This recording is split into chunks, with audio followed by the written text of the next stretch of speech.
Hello everyone, and welcome back to Mr. Night Fear. I know many of you listen to these stories to help you fall asleep.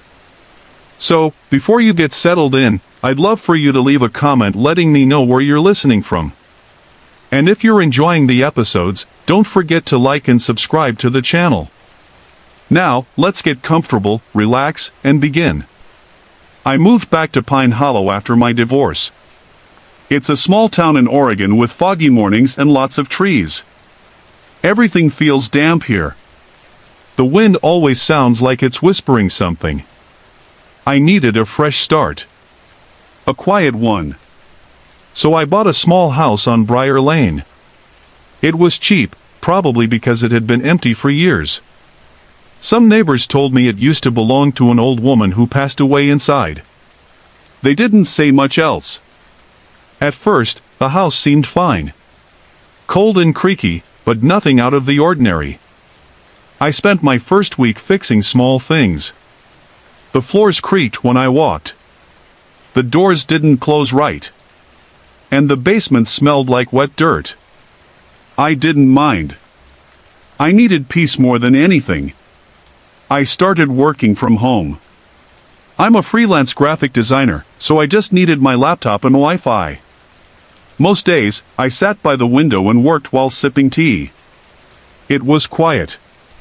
Almost too quiet. But I told myself that was what I came here for. Then the strange things started. It began with my phone. I would get random notifications at 3:17 a.m. Always at that exact time. One night it said, "Are you awake?" Another night it said, "Check the basement." I thought it was some weird spam app. I deleted everything. But the messages still came. Same time. No sender. Then I noticed cold spots in the house. Not normal cold.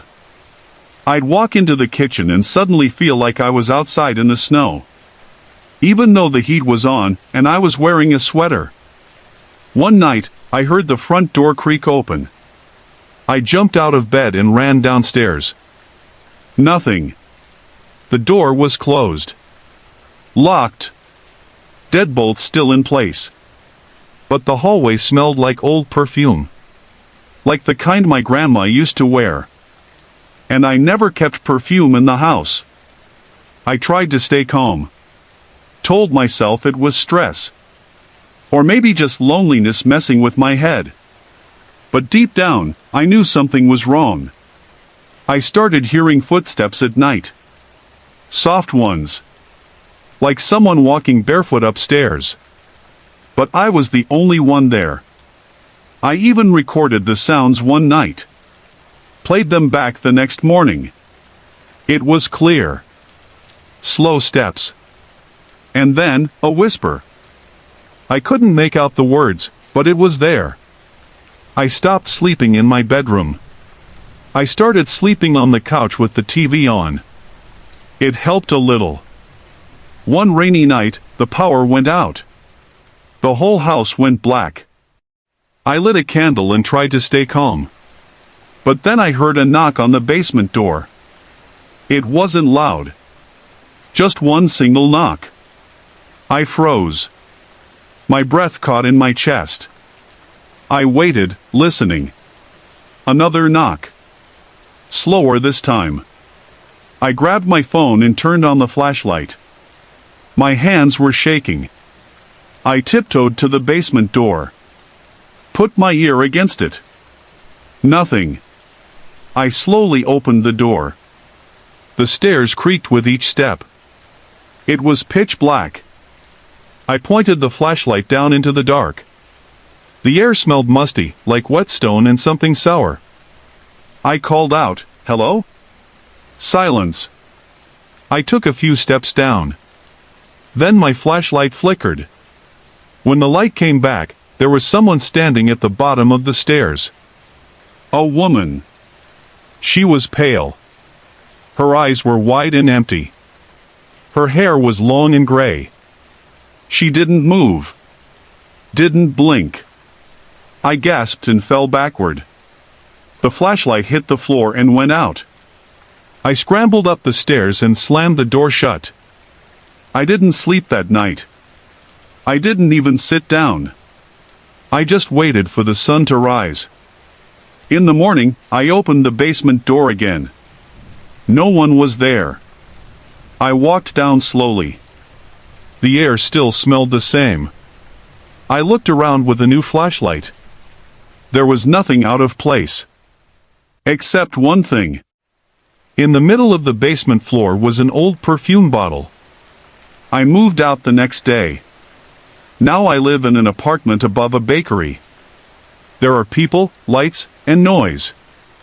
I don't hear footsteps at night anymore. But I still get those messages. Still at 3:17 a.m. Last night said, "Why did you leave?" I live in a quiet town called Elmbrook. It's the kind of place where everyone waves hello, even if they don't know your name. I moved here after my wife passed. She died last winter in a car accident. The snowstorm that night was so bad, they said she never even saw the tree she hit. Since then, it's just been me and our old house. It creaks when the wind blows. The floors groan at night. But it's home. And I try my best to keep things normal. I'm a mail carrier, retired now. I still wake up early, drink my coffee black, and check the porch light every night before bed. I don't know why. Maybe it just makes me feel safe. Or maybe it's habit. That light's been there for over 20 years. It flickers sometimes, but it's always been reliable. A few weeks ago, something strange started happening. One night, I turned off the living room TV and got up to check the porch light. I opened the front door, just like I always do. The air outside was sharp and cold.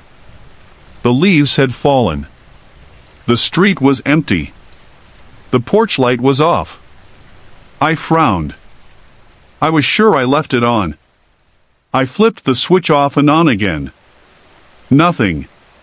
The bulb must have gone out, I thought. But when I touched it, it was still warm. Weird. I closed the door, locked it, and went to bed. Didn't sleep great. Woke up every hour. Kept thinking I heard something outside. The next night, I made sure to turn the light on early. It was working fine. Bright and steady.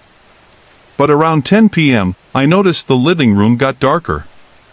I walked to the window and looked out. The light was off again. I opened the door and stepped onto the porch. The switch was still on. But the bulb was cold now. Completely cold.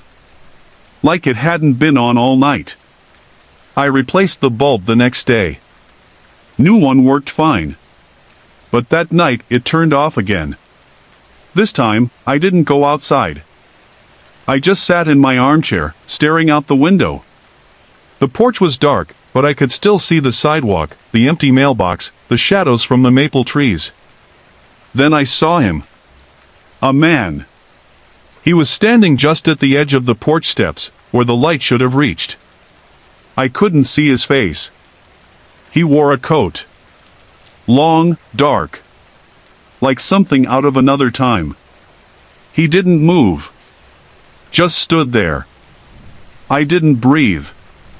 I just watched. After a few minutes, he stepped backward and disappeared into the night. I didn't sleep at all. The next morning, I told myself it was a dream.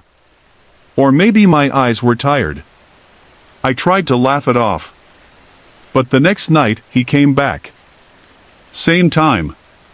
Same spot. This time, he stepped up onto the porch.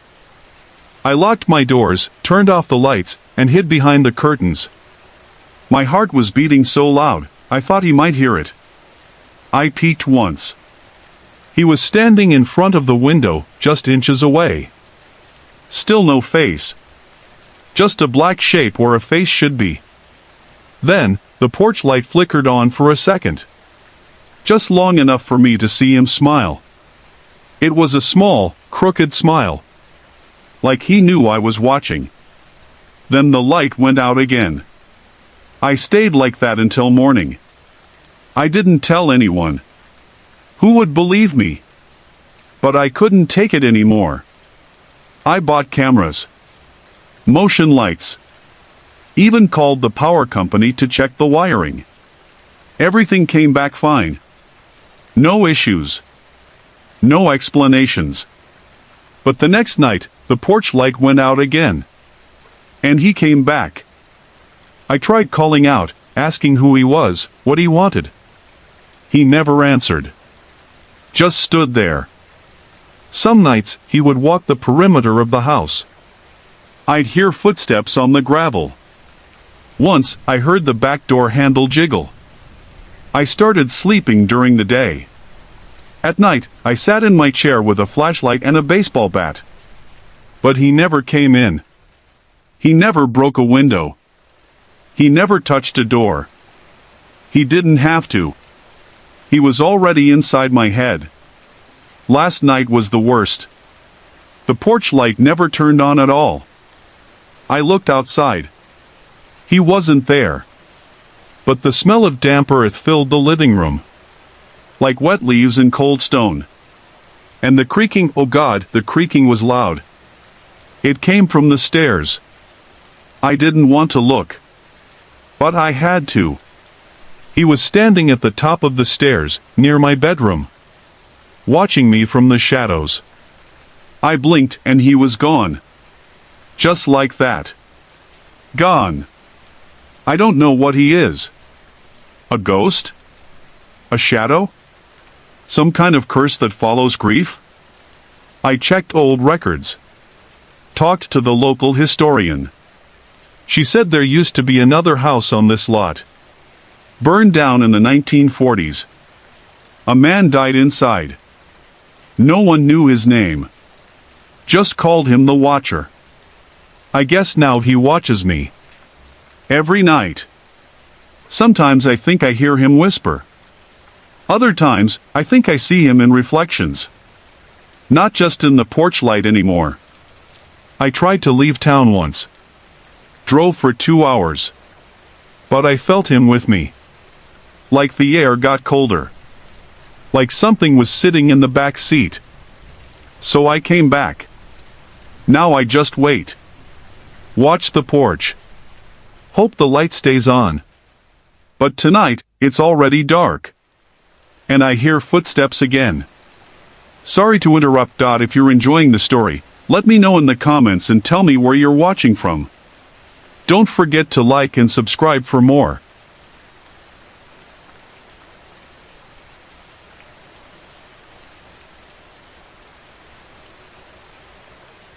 My name is Chris. I live in a small town called Pine Hollow.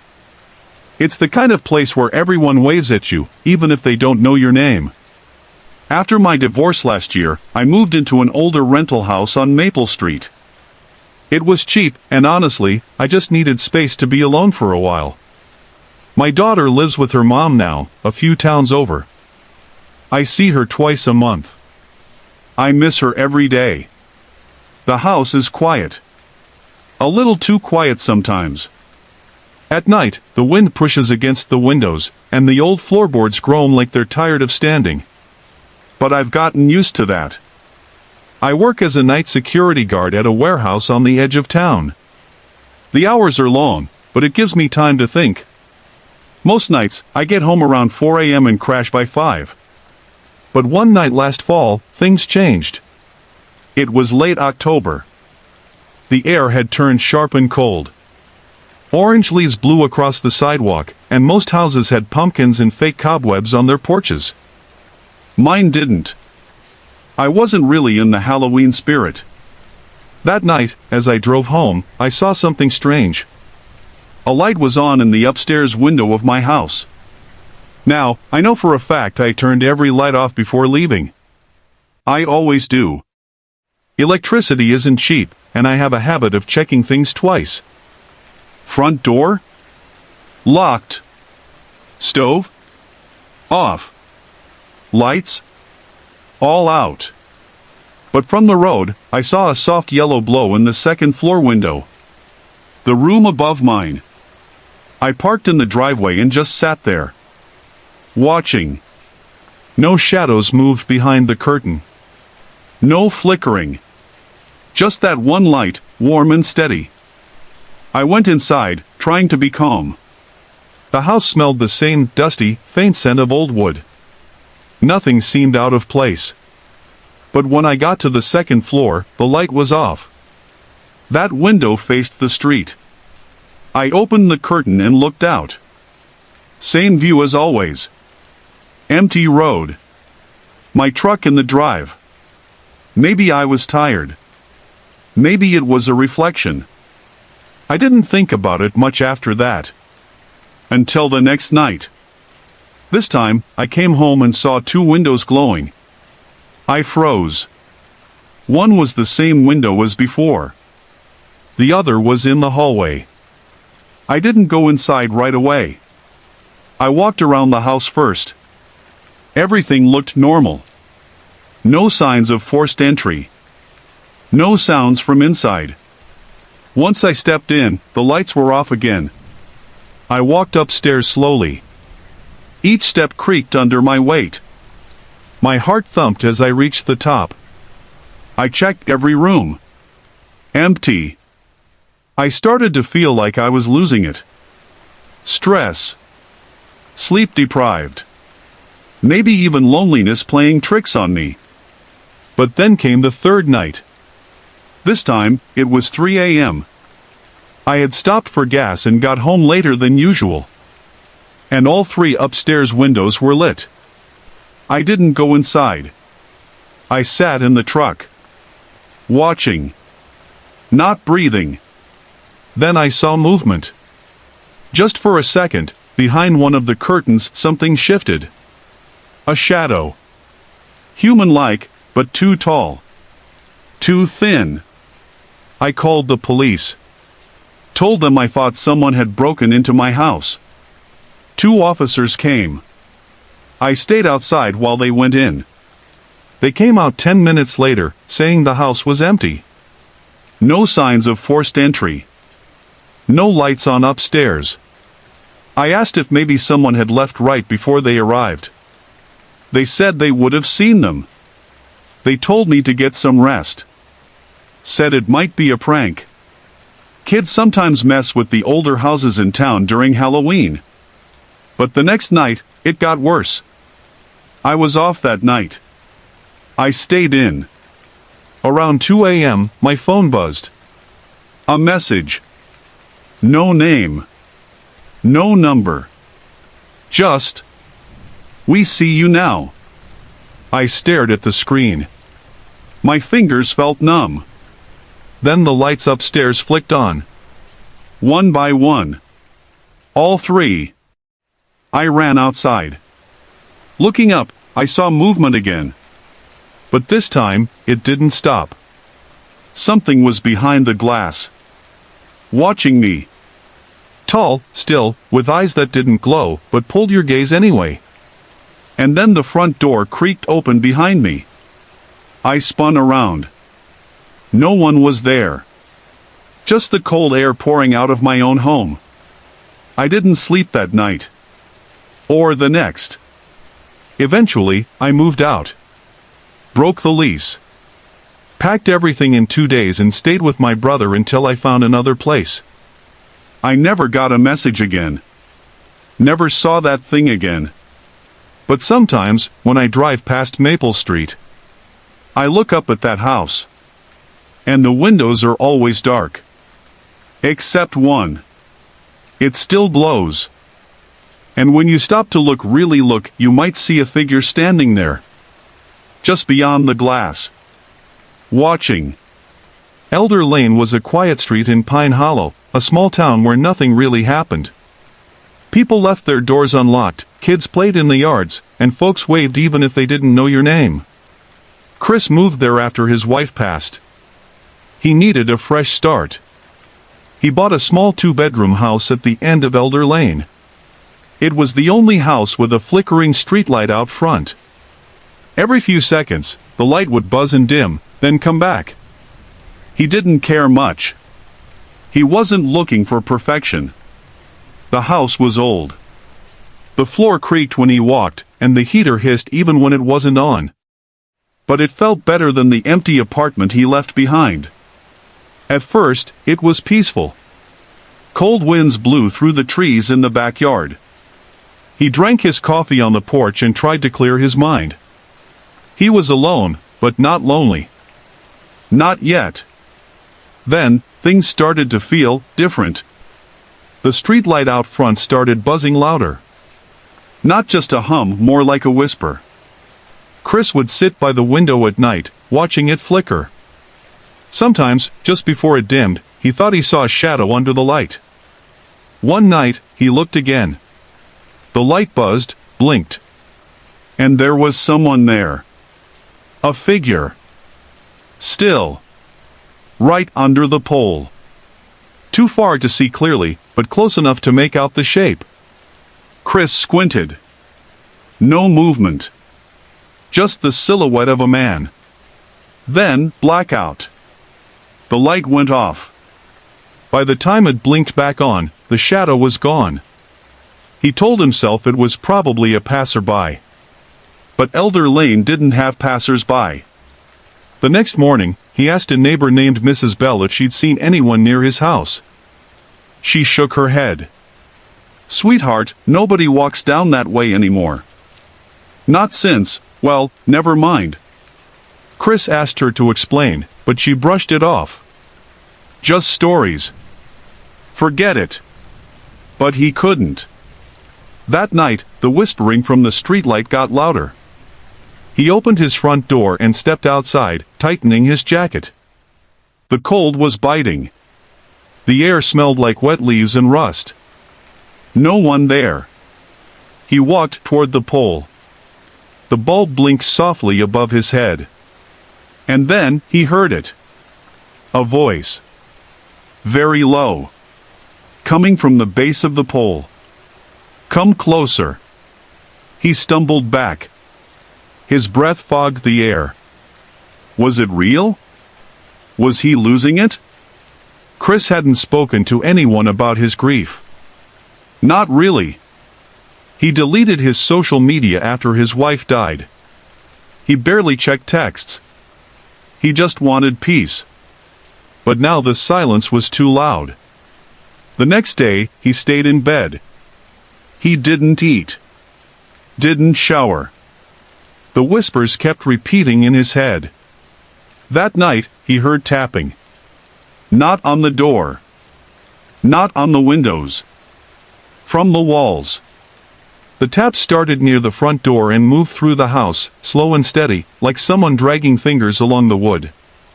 Chris grabbed his flashlight and opened the closet where he kept the old handgun his father gave him. But the gun was gone. In its place, an old photo of him and his wife. Only her face had been scratched out.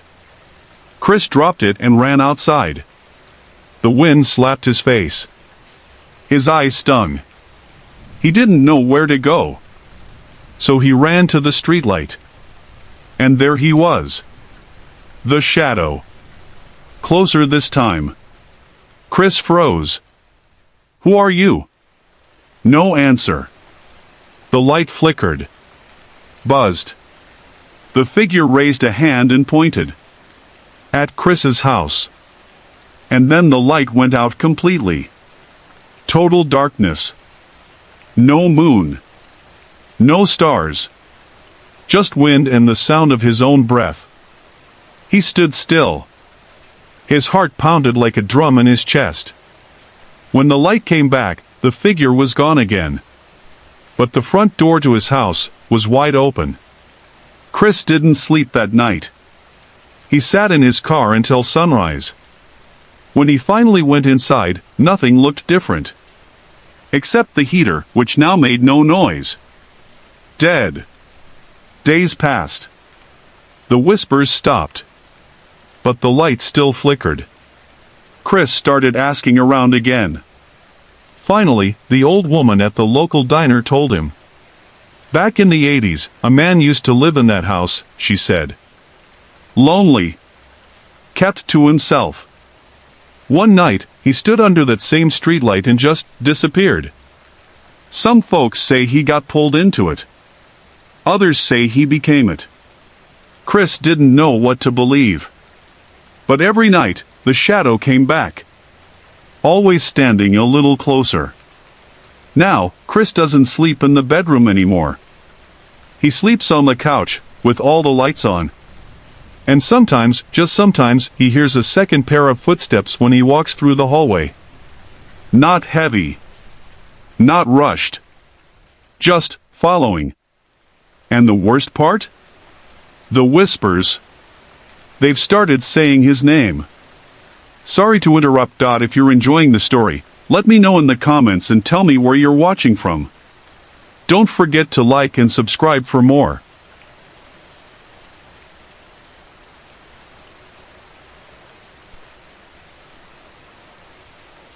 I live in a quiet town called Maple Hollow. It's the kind of place where people don't lock their doors and the biggest news is who got a new mailbox. My name's Chris. I'm a police officer here. Been working this job for 15 years. Not much happens, usually. A lost cat. A drunk call. Sometimes teenagers sneaking into the woods at night. But last fall, something strange happened. I've never talked about it. Not in full. But lately, I've been waking up at night thinking about it. Maybe if I tell it, it'll leave me alone.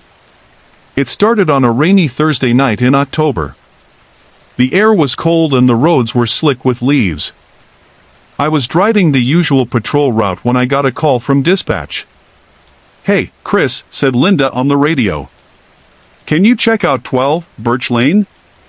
Lady says she keeps hearing someone in her attic." Third time she's called this week. I sighed.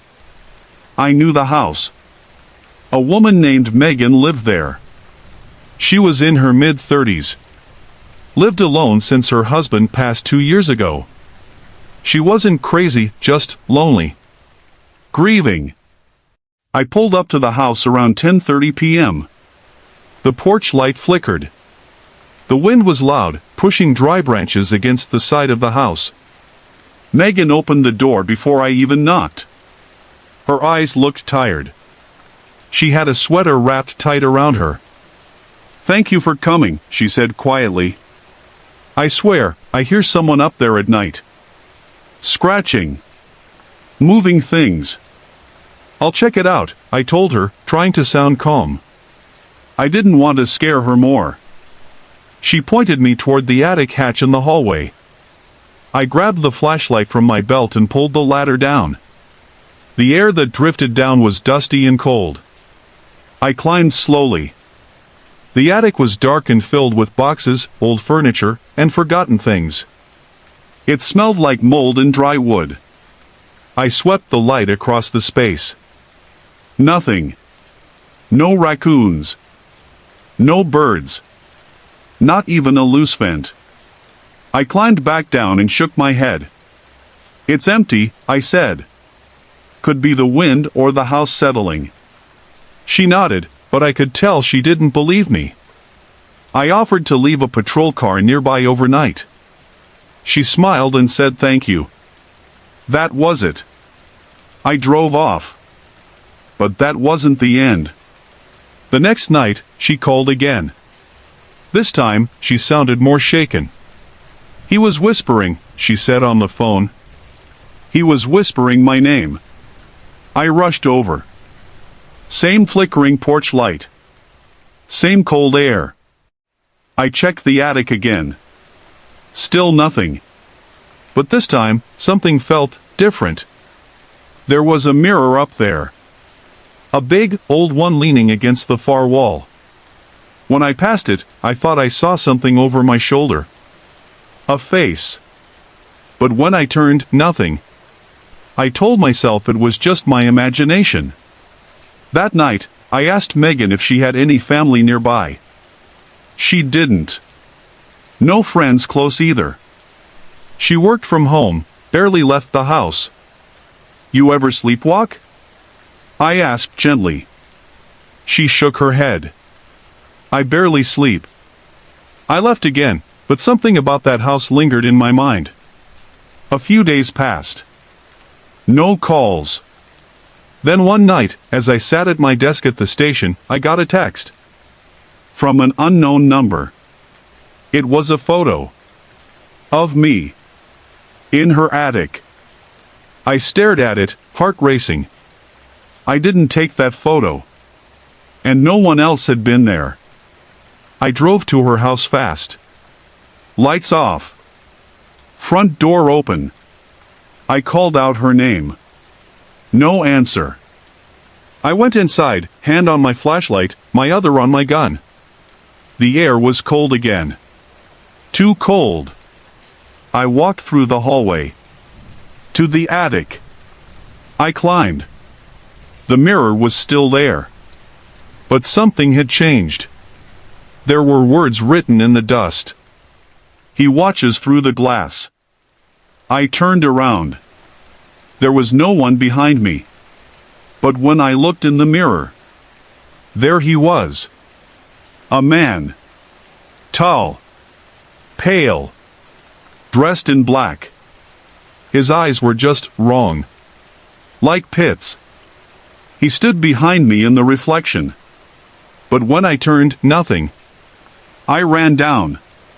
I searched the whole house. Every door. Every closet. Megan was gone. Her phone sat on the kitchen counter. I called for backup. We searched for hours. The woods. The streets. Her friends. Nothing. She was just gone. A missing person report was filed. Flyers went up. People talked. Some blamed a stalker. Others said she ran off. But I knew what I saw. I went back one last time. A few nights later. I couldn't stop thinking about that mirror. It was still in the attic. This time, I brought duct tape. I covered the whole thing. And as I turned to leave, I heard it. A whisper. Chris. My name. From behind the tape. I left. I never went back. They tore the house down 6 months later. A new one is being built now. But I still drive by. Sometimes at night, when the fog rolls in. I feel like he's still there. Watching. Through the glass. My name is Chris Halley. I've lived in Pine Ridge, a small town tucked between forests and forgotten highways, my whole life. I work part-time as a dispatcher for the sheriff's office. Quiet place. Nothing ever really happens here. But what I'm about to tell you still keeps me up at night.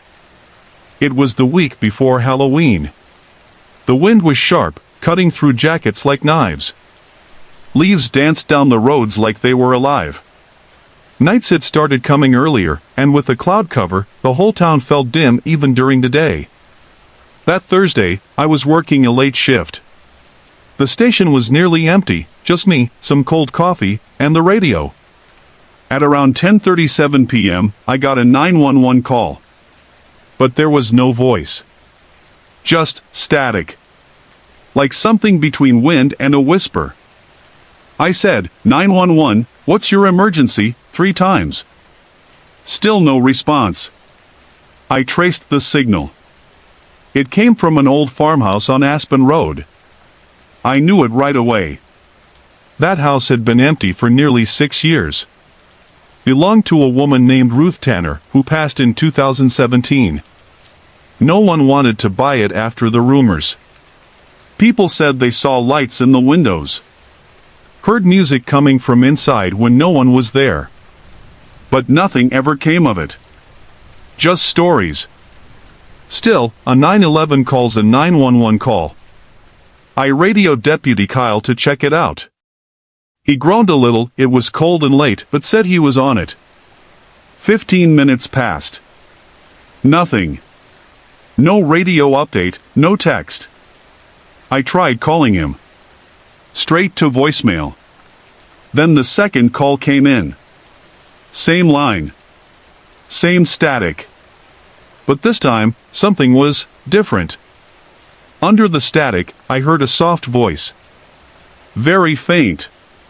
A woman, maybe? It was shaky.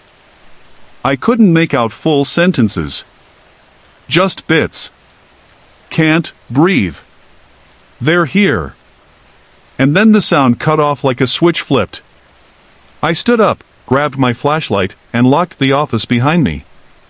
That wasn't part of the job. I wasn't a patrolman anymore. But I couldn't just sit there. Something was wrong. Aspen Road is just outside town, surrounded by trees that feel too tall. The kind that block out even moonlight. The house sat at the end of a dirt road, half swallowed by weeds and fog. I pulled up beside Kyle's cruiser. Engine off. Driver's side door still open. But no Kyle. I called his name. Nothing. The house looked dark, except for a soft flickering light from the upstairs window. Candlelight, maybe? I walked up the porch steps. They creaked under my weight. I knocked once. The door pushed open. The air inside was cold and stale, like wet stone. Everything was still. Furniture covered in sheets. Cobwebs in every corner. It felt like time had stopped. I called out, "Deputy Kyle?" Nothing. I stepped inside, my boots echoing on the wood floor. The living room was empty. But the flickering light upstairs hadn't gone out. I moved toward the staircase. That's when I noticed something strange. A cell phone, Kyle's, lying at the base of the stairs. Still recording. The screen showed video. I picked it up. The last thing it recorded was Kyle whispering, "Someone's upstairs." Then it went black. I froze. My mouth dry. That's when the floor above me creaked. Once. Then again. Someone was moving. Slowly. I took a shaky breath and climbed the stairs. One by one. The air got colder with every step. At the top, the hallway stretched out to the left and right, and the flickering light spilled from the first door on the right. I walked in. It was a small bedroom. Empty except for a dresser, an old rocking chair, and a cracked mirror leaning against the wall. The candle sat on the windowsill. But no one was there. Until the mirror shifted. Not the frame. The reflection. I could see myself, but behind me stood a tall figure in shadow. Wearing what looked like old clothes. Hands long. Head tilted. I spun around. Nothing. But in the mirror, the figure was still there. I stepped closer, trying to make sense of it. The glass started to fog, even though the air was cold. Then, letters began to appear in the condensation. 3 words. Don't look away. I blinked. And then everything went black. I woke up on the ground. Morning light poured in through the cracked window. My head throbbed. The candle was still burning, barely. Kyle was sitting next to me, pale and shaking. He wouldn't speak at first. When he finally did, he just kept saying, "It knew my name, it knew my name." We got out of there. Left the house open. Didn't even close the door behind us. That afternoon, we sent 2 more officers to investigate. They found the place completely empty. No candle. No mirror. No sign of anything unusual. Kyle quit 2 days later. I went back to dispatch only part-time. Something changed in me. I couldn't explain it. Sometimes I drive by Aspen Road. I don't stop. I don't look at the house. But once in a while, my radio crackles with static. And I swear, just for a moment, I hear that same soft voice. Saying the same 3 words. Don't look away. I moved to Hollow Creek 6 months after my wife passed. She always loved small towns. said they felt more human than cities. So when I saw a rental cabin tucked between the woods and the frozen creek, I packed up my life and left Denver behind. The cabin was quiet. Too quiet sometimes. At night, the wind would brush past the walls like fingers searching for a way in. I liked it, though. It felt like nature was watching over me. But then, I started seeing the lights.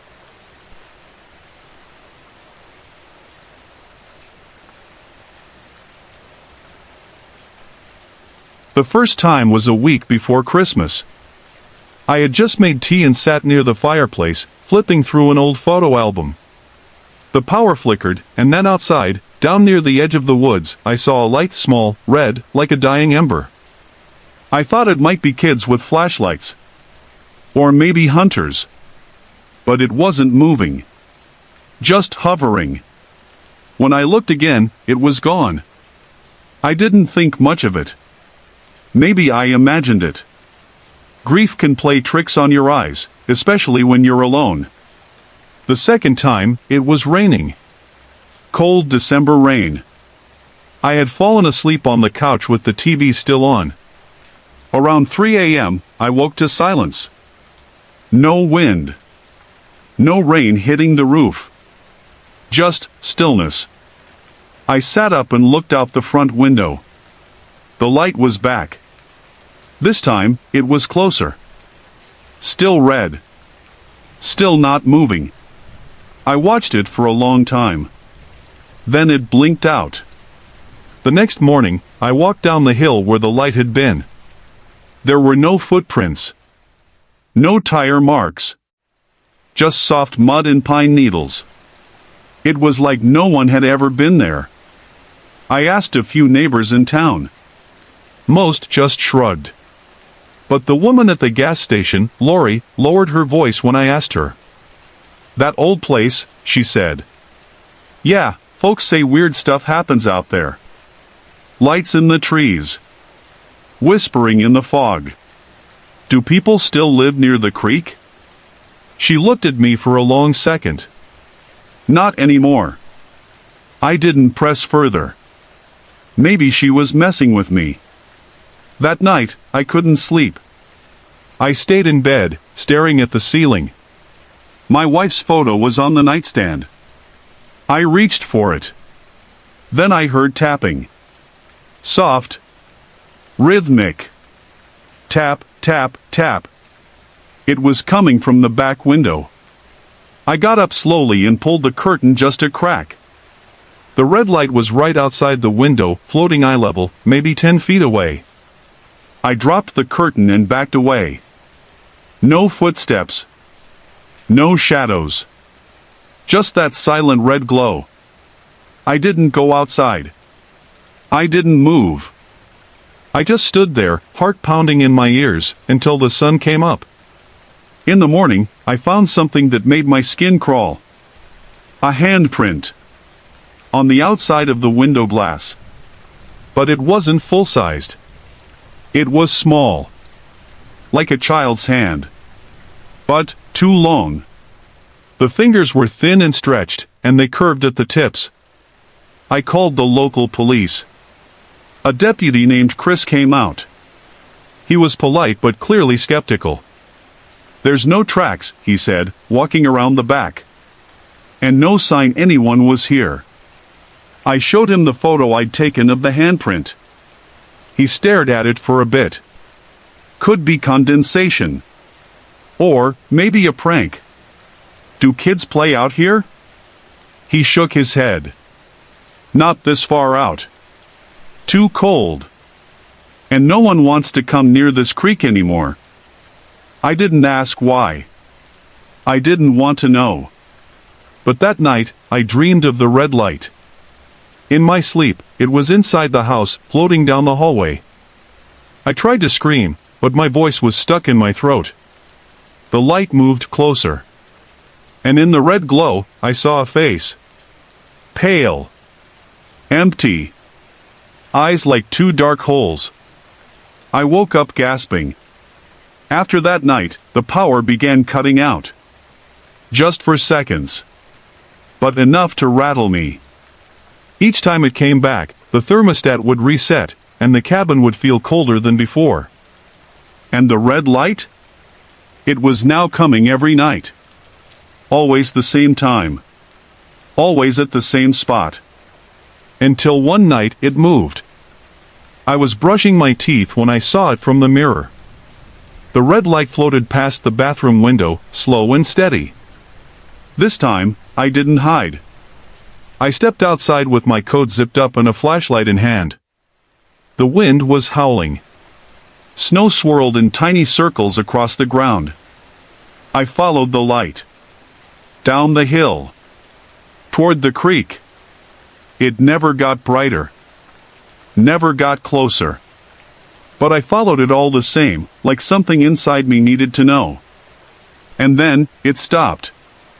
Right at the edge of the frozen creek. I turned off my flashlight.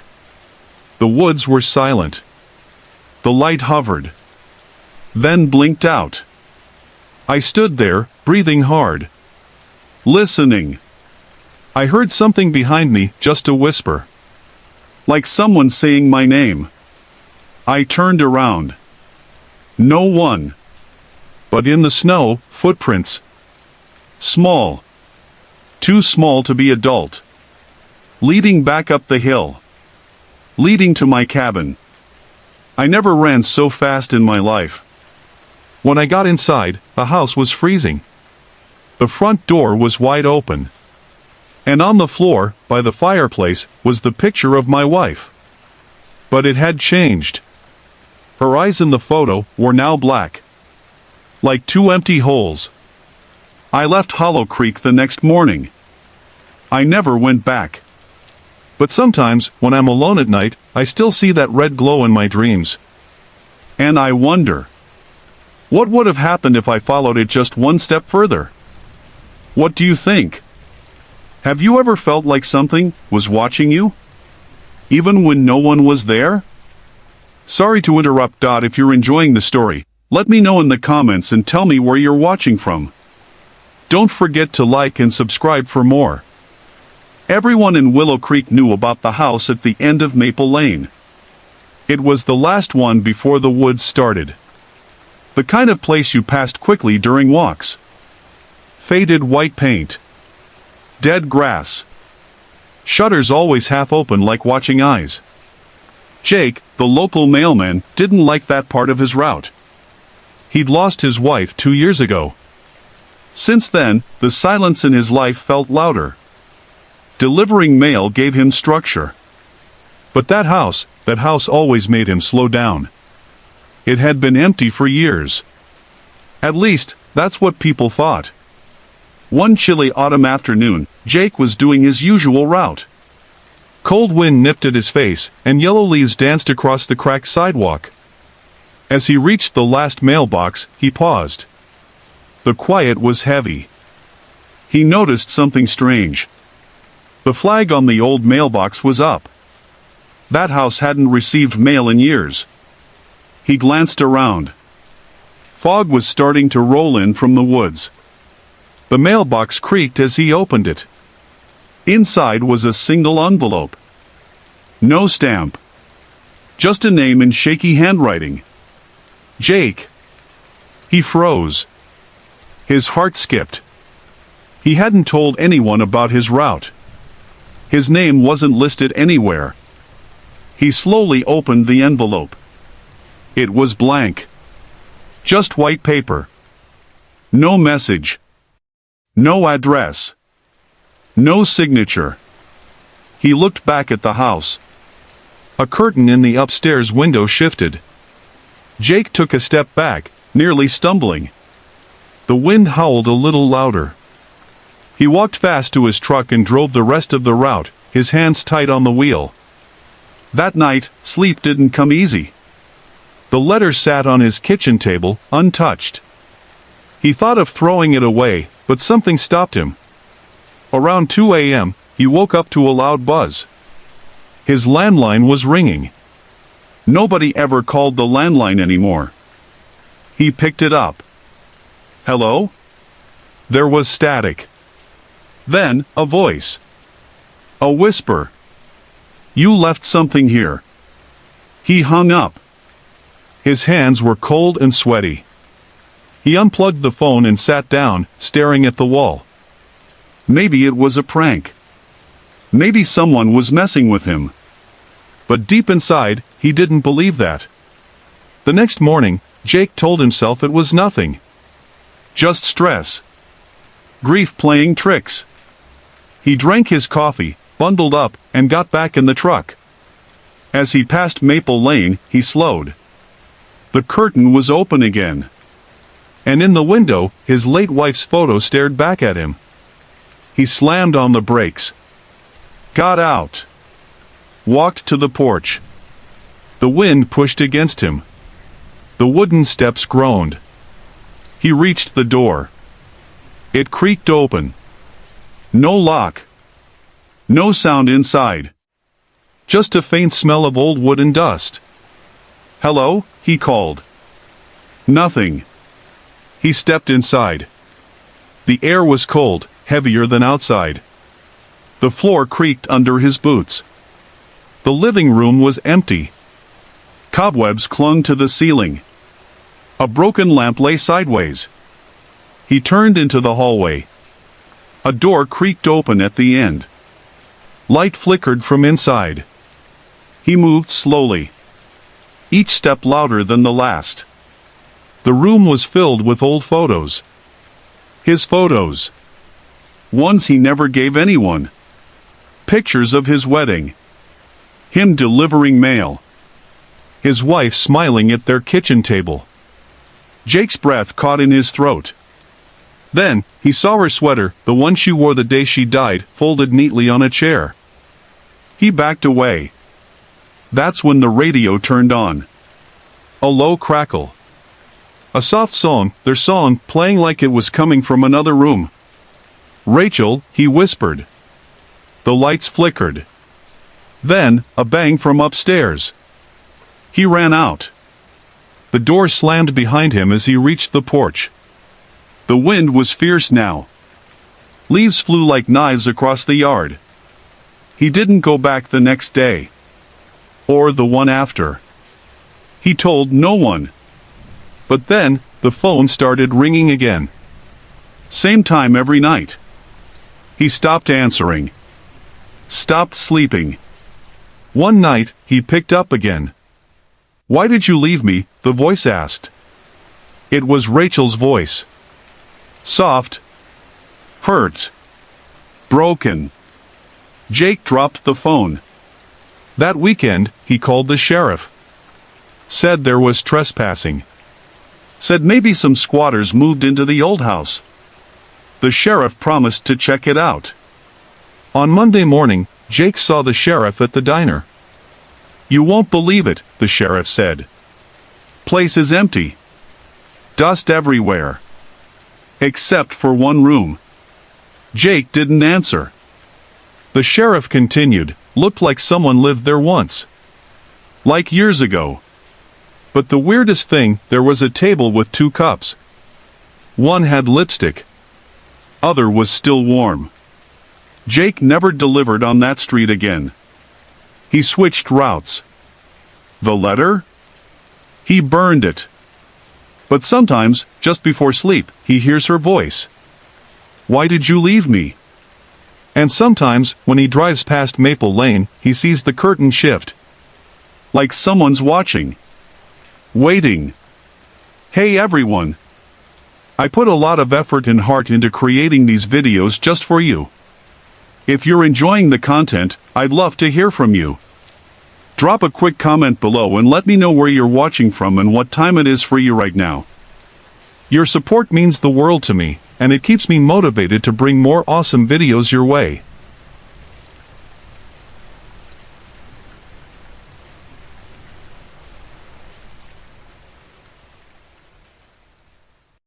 My name is Jake.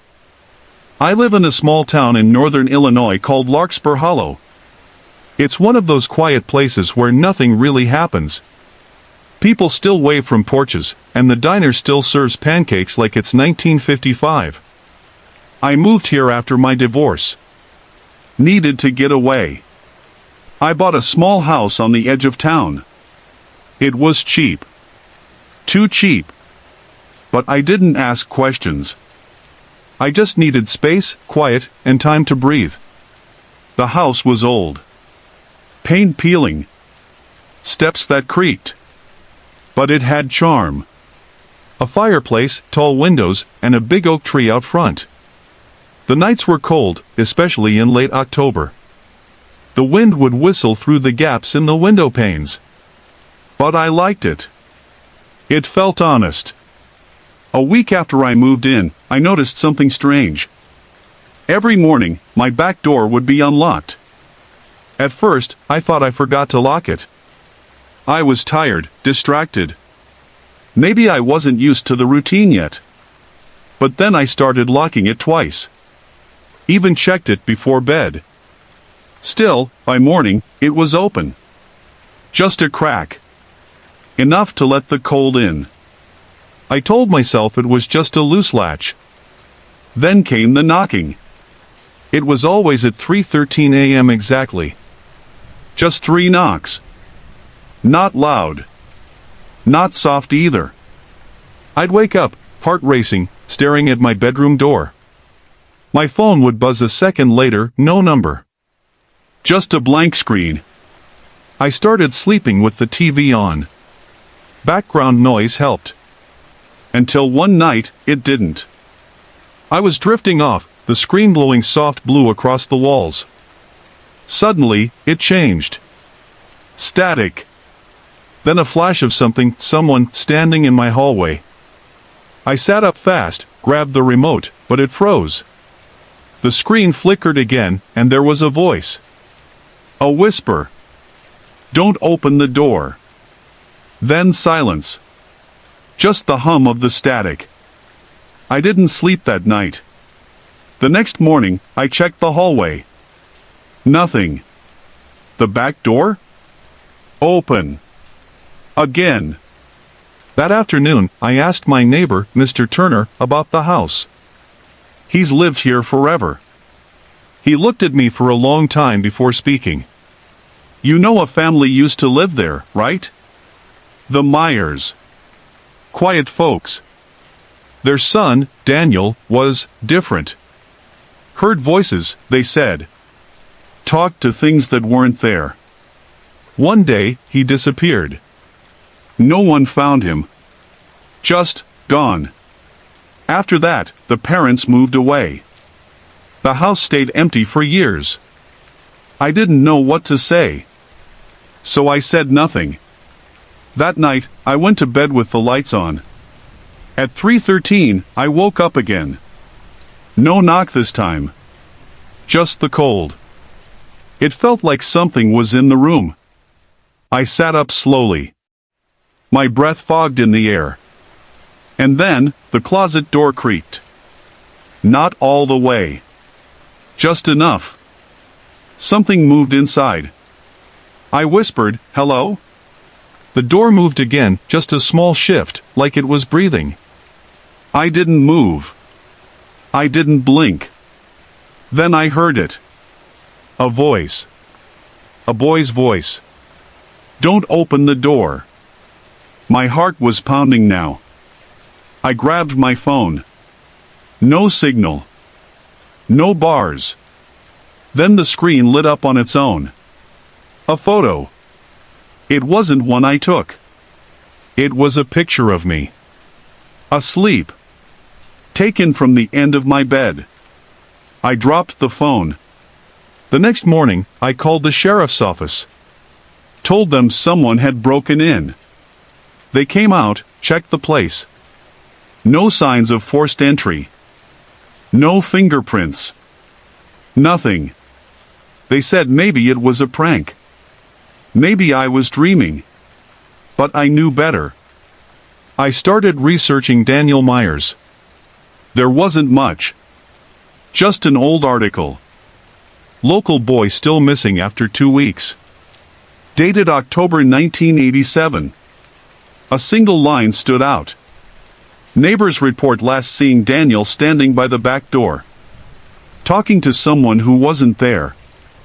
I didn't leave the house that day. I didn't eat. I barely moved. I kept watching the clock. When it hit 3:13, I was sitting in the hallway with every light on. And then I heard it. Not a knock. A voice. Let me in. It came from behind the back door. I didn't move.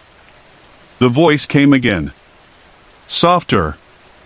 Sadder. Please. I'm cold. Something inside me wanted to open it. It sounded like a child. Lost. Afraid. But I remembered what the voice on the TV had said. Don't open the door. The doorknob twisted once. Then again. Then silence. The lights flickered. The air got heavy. And just like that, it was over. It's been weeks now. The door stays locked. No more knocks. But every night at 3:13, I wake up. Sometimes I hear footsteps outside. Sometimes I see shapes in the trees. But I don't open the door. I never open the door. I moved to Pine Hollow after my wife passed away. It was a quiet town. Real small. One diner. One gas station. A single grocery store that closed before sunset. I needed the silence. I needed the space. Grief had made everything loud back home. I rented a little house just outside town. It was old, but warm. Right at the bottom of a hill everyone called Church Hill.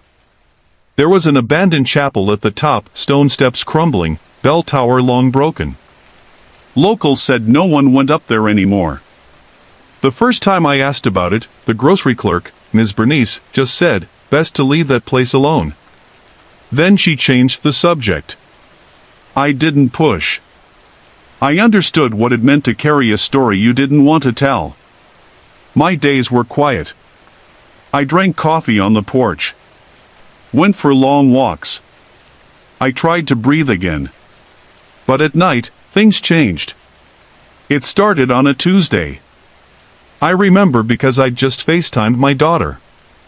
She said I looked tired. I said I was sleeping fine. I wasn't.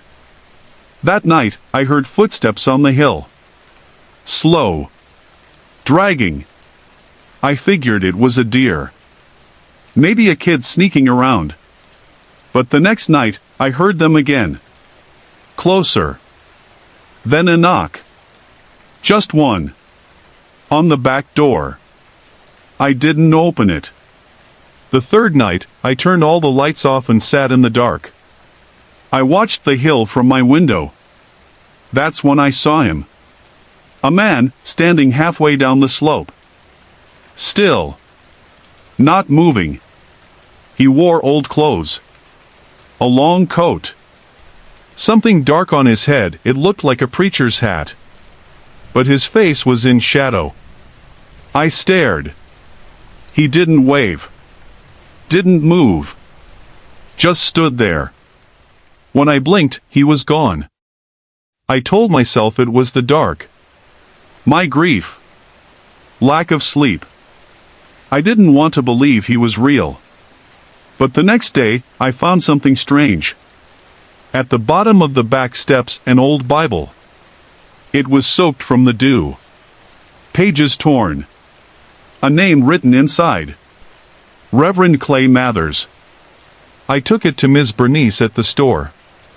Her face went pale. Where'd you get this? She asked. I told her. She didn't speak for a moment. Then said softly, you should leave. That night, I stayed up with a flashlight and my phone ready. Midnight came. Then 1. At exactly 1:14 a.m., the power cut out. I heard it then. The front doorknob jiggled. Then the back. I stayed quiet. Didn't move. But when I turned toward the hallway, he was standing there. Inside my home. The same coat. Same hat.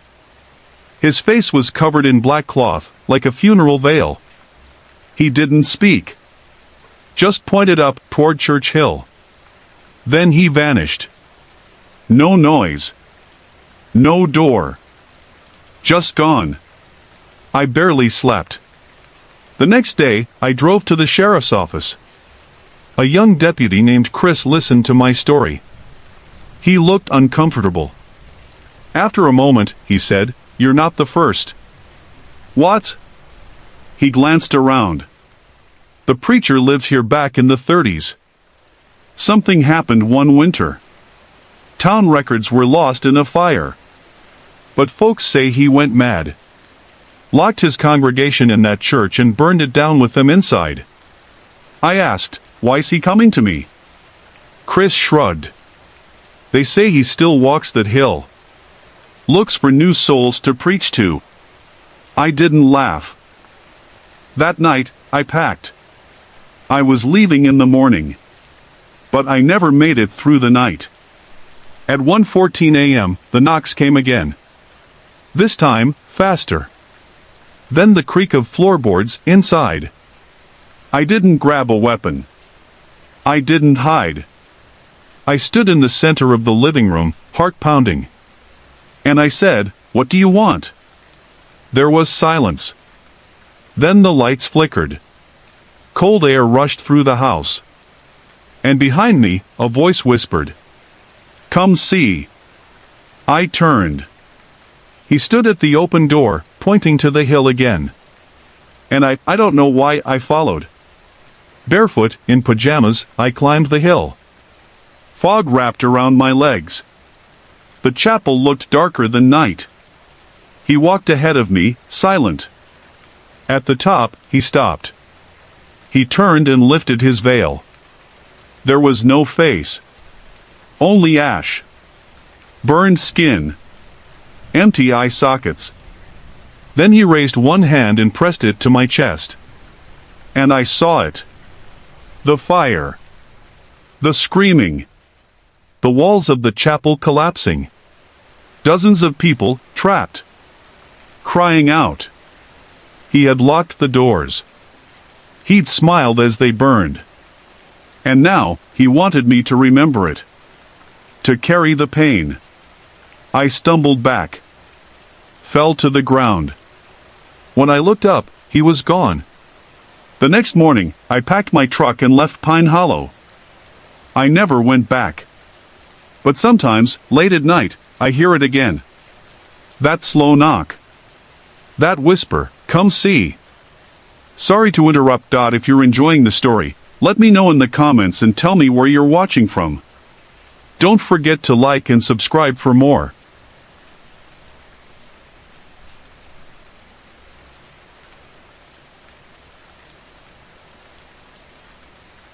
I live in a small town called Cold Creek. It's the kind of place where everyone knows everyone. We have quiet streets, big oak trees, and not much ever happens here. My name is Lauren. I moved back here after my mom passed away. I had been living in the city, but after the funeral, something pulled me back. Maybe it was grief. Maybe I just didn't want to be alone. I took a job as a night dispatcher for the town's small police station. Just me, a desk, a radio, and the occasional call about lost dogs or late-night arguments. Cold Creek was usually peaceful. Until last winter. It started with a streetlight. One of the officers, Chris, mentioned it first. He said the light on Willow Avenue kept flickering. But when the city checked it, nothing was wrong. Still, people started to complain. Old Mrs. Dorsey said she saw someone standing under it every night. She said the person never moved. Just stood there, even in the snow. We thought maybe it was a homeless man. But no one ever found anyone there during the day. Then we got our first strange call. It was from a teenage girl. She said her little brother kept talking to the man under the light.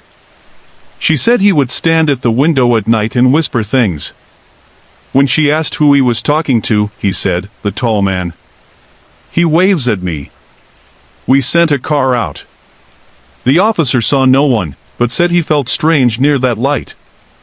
He said the air was cold, even though it wasn't windy. He said it felt like being watched. The next week, the girl's brother went missing. He was found an hour later, sitting under the streetlight. He was unharmed. But he wouldn't talk. Just stared ahead, silent. After that, things got worse. People began reporting nightmares.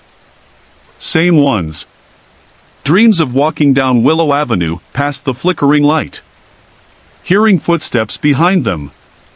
Cold breath on their necks. But when they turned, no one was there. One night, I stayed late at the station. Chris had just finished his shift and offered to drive me home, but I said no. I wanted the walk. Needed the air. I cut through Willow Avenue to save time. The night was cold. Snow crunched under my boots. The town was quiet. So quiet that even the wind felt loud. As I neared the flickering streetlight, I felt something shift. The air changed. My breath came out in white clouds. The smell in the air turned strange, like burnt plastic or old wires. I kept walking. But I felt it. Like something was behind me. I turned quickly. No one. But the light flickered harder. Buzzing. Humming. Like it was alive. And then I saw it. A figure. Not standing under the light but in the light. Like it was part of the glow. Tall, thin, with no clear face. Just there. It didn't move. But I felt it looking at me. My heart pounded. I told myself to run. But my feet wouldn't move. The light blinked out. Just for a second. And when it came back on, the figure was gone. I didn't walk the rest of the way home. I ran. I didn't sleep that night. I kept seeing that shape. That flicker. That feeling. The next morning, I went back with Chris. The street looked normal. Light working fine. But the air still felt cold. Off. Chris didn't say anything. Just looked at me and nodded like he understood. More people started reporting strange things. Lights flickering in their homes. Static on the radio that sounded like whispering. Phones ringing at odd hours, with no one on the other end. And always it led back to Willow Avenue. We asked the town to replace the light.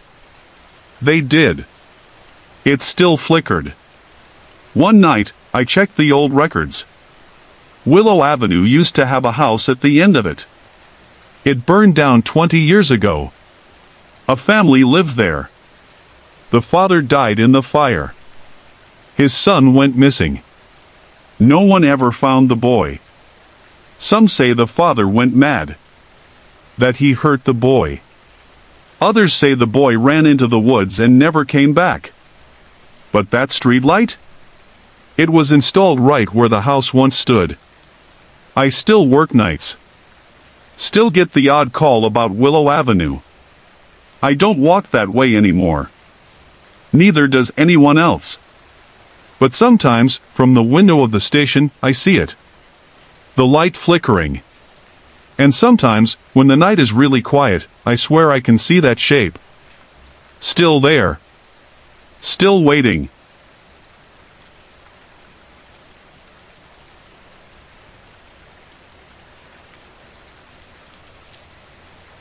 I moved to Pine Hollow last fall. It's a quiet town with old houses, big trees, and long, empty roads. People know each other here. They wave from porches, talk about the weather, and leave their doors unlocked. I moved in after my wife passed. I needed a change. A fresh start. The house I bought was small. 2 bedrooms, creaky floors, and a broken swing on the porch. It smelled like old wood and dust when I first stepped inside. But it was mine. A place to heal. Every morning, I'd sit by the window in the living room with coffee. I watched the leaves fall. The neighbors' kids waited for the school bus at the end of the street. Sometimes, I saw deer near the edge of the woods. It felt peaceful. At night, though, the house changed. The wind made the shutters rattle. The pipes groaned. And the silence, it wasn't soft. It was thick, like it was hiding something. I kept a small lamp on in the hallway. Just in case. One night in November, I couldn't sleep. I kept thinking about my wife. Her laugh. The way she made everything feel warm. I got up, made tea, and sat by the window like I always did. That's when I saw him. Across the street, standing on the sidewalk under the streetlight, was a man. He was tall. Still. Wearing dark clothes. His head tilted, like he was looking at me. But I couldn't see his face. I stared at him. He didn't move. I turned away for a second to set my cup down. When I looked again, he was gone. Maybe I imagined him. Maybe grief was playing tricks on me. The next morning, I asked my neighbor, Mr. Blake, if he saw anyone outside. Nope, he said. Just raccoons in the trash cans. I let it go. For a few days, everything felt normal again. I shoveled leaves, went to the grocery store, and called my daughter in Chicago. I didn't see the man again. Until Saturday night. It was cold and windy. I was reading in bed when I heard tapping. Soft. Like fingers on glass. I thought it was a branch hitting the window. But the sound moved from the bedroom window to the kitchen, then to the living room. Tap. Tap. Tap. I grabbed a flashlight and went to check. Nothing. No branches. No birds. Just still night and fog on the street. I locked the doors, checked every window, and left the hallway lamp on again. At 3 a.m., I woke up with a strange feeling. Not fear. Just like I wasn't alone. I walked to the living room. There he was. The same man. Standing just outside the window. Closer this time. Almost pressing his face to the glass. His breath fogged the pain. He didn't move. I stood frozen. My heart pounded. I wanted to scream, but no sound came out. I slowly reached for my phone. When I looked again, he was gone. The next day, I filed a police report. The officer, a young guy named Chris, nodded as I spoke. "We've had weird calls lately," he said. "People seeing someone in their yards. No break-ins. Just watching. Do you think it's real?" I asked. Chris hesitated. "We're not sure. I bought heavier curtains that day. Kept them closed." I stopped sitting by the window. But the man still came. I never saw him arrive. But every few nights, I'd feel it, the sense of being watched. I'd check the window, and there he was. Standing perfectly still. Always in the same spot. One night, I decided to record it. I left my phone on the window ledge, facing outside. I set it to record video all night. In the morning, I watched. For the first few hours, nothing. Then, at 2:17 a.m., the camera caught something. A figure slowly walking out of the fog. Straight toward the house. He stopped by the window. Just stared in. Then, the video glitched. Just for a second. When it came back, he was closer. His hand on the glass. But there was no reflection. No breath. No face. Just a shadow. Then he vanished. The video ended with silence. I showed the footage to Officer Chris. He watched without saying a word. When it was over, he looked pale. "You should stay with someone for a while," he said. I didn't ask why. I packed a bag that night and went to my brother's place a few towns over. I haven't been back since. But sometimes, when I sit by his window with coffee in the morning, I feel it. That same weight in the air. Like someone's watching. Not from outside. From the reflection in the glass. Hey everyone. I put a lot of effort and heart into creating these videos just for you. If you're enjoying the content, I'd love to hear from you. Drop a quick comment below and let me know where you're watching from and what time it is for you right now. Your support means the world to me, and it keeps me motivated to bring more awesome videos your way.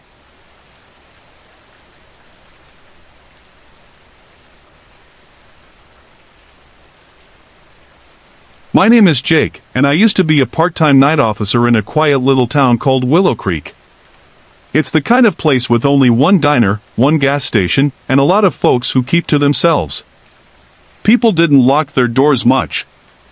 Nothing bad ever really happened until it did. It was the week after Halloween. The leaves had mostly fallen, and the cold had settled in. Nights were quiet and long. The kind of cold that sticks to your bones. I was working the late shift alone, cruising the empty roads with only the radio for company. Around 1 a.m., I got a call from dispatch. Possible break-in. 245, Hollow Pine Road. I knew that house. Everyone did. It had been abandoned for years.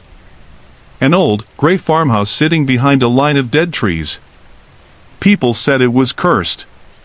Teens would dare each other to go in. Most never made it past the porch. But I didn't believe in that stuff. The report said someone had seen a light on in the attic. I pulled up slowly. My headlights cut through the fog. The wind whistled through the trees, and the mailbox creaked on its broken hinge. The place looked dead, like it was holding its breath. I stepped out of the car and walked toward the porch. The boards groaned under my boots. I shone my flashlight through the cracked window. Dust. Cobwebs. Nothing. I opened the front door. It was already unlocked. Inside, it smelled like mold and old wood. The air felt heavier with every step. My flashlight flickered, then steadied again. "Hello?" I called out. No answer. The stairs to the second floor were steep and narrow. At the top was a hallway with peeling wallpaper and a broken picture frame lying on the floor. I walked slowly, checking each room. Then I heard it. A voice. A child's voice, faint and distant. It came from the attic. I hesitated. Maybe someone really was squatting here. Maybe it was just a kid. I found the attic door and pulled it open. The wooden stairs creaked louder than they should have. I climbed up, flashlight in one hand, the other on my holster. The attic was colder. The kind of cold that made your breath come out in little clouds. There was a single bulb hanging from the ceiling, swaying gently as if it had just been touched. Then I saw it. A toy. A small stuffed bear sitting in the middle of the attic floor. And behind it, written in the dust-covered floorboards, "I'm still here." I stepped back. My light flickered again. Then I heard the voice right behind me. "Don't leave me."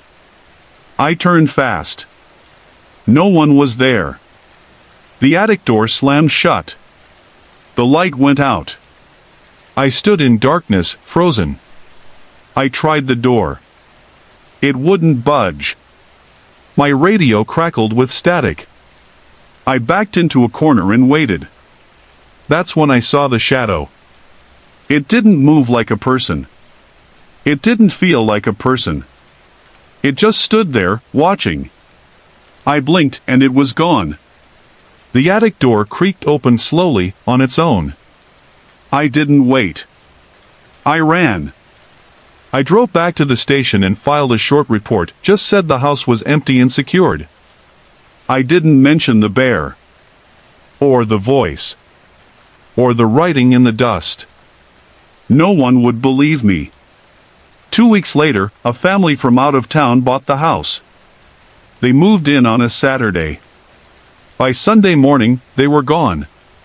Left everything behind. Clothes, toys, even their car. They never came back. The house is still empty. Sometimes, when I drive past it at night, I see that light in the attic again. But I never stop. Not anymore. Hey everyone! I put a lot of effort and heart into creating these videos just for you. If you're enjoying the content, I'd love to hear from you. Drop a quick comment below and let me know where you're watching from and what time it is for you right now. Your support means the world to me, and it keeps me motivated to bring more awesome videos your way.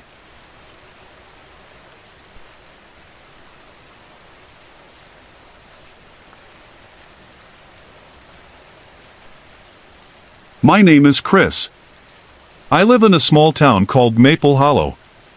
It's quiet. One of those places where nothing really happens, until something does. I used to be a cop. Now I just help out at the local motel when they need someone. It's an old place. Only 10 rooms. Faded signs. The kind of spot you drive past without noticing. That fall was colder than usual. The air smelled like burning leaves. Nights were long and silent. I was working the night shift, sitting behind the check-in desk with a cup of bad coffee. The place was empty, except for one guest in room 103. A man had checked in earlier that day. Paid cash. Gave a name I didn't catch. Wore a dark coat. Didn't talk much. Around 2 a.m., I heard something strange. A voice. It came from the old radio behind the desk. That radio's been there forever. It doesn't even work properly. Just picks up static. We keep it for decoration more than anything. But now, it was playing a woman's voice. She was whispering. Just one word, over and over again, Chris. Chris. I froze. At first, I thought I imagined it. But then the voice got louder. More urgent.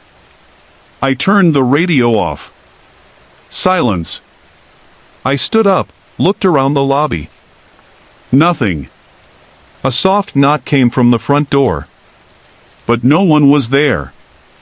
I went outside. The wind was sharp and dry. The trees swayed in the dark. I walked around the lot. Every car spot was empty except for room 103. That's when I saw it. The light in 103 was flickering. On and off. Like someone was playing with the switch. I went to the door and knocked. No answer. I used my spare key and opened it. The room was cold. Freezing. Like the window had been open all night. But it wasn't. The air smelled like rust. The man was gone. His coat was on the chair. His suitcase was open. But he wasn't there. On the nightstand was a small, black radio. Just like the one at the front desk. It was on. Static. Then, the same voice. Soft. Faint. Chris. I turned it off. My hands were shaking. I checked the bathroom. The closet. Even under the bed. Nothing. No signs of struggle. No blood. Just emptiness. I called the sheriff, but by the time he came, the room looked normal again. The radio? Gone. They thought I was tired. Said maybe I dreamed it. That I needed rest. But I know what I heard. I know what I saw. The man from 103 never checked out. Never came back for his things. We tried tracing the name he gave us, no record.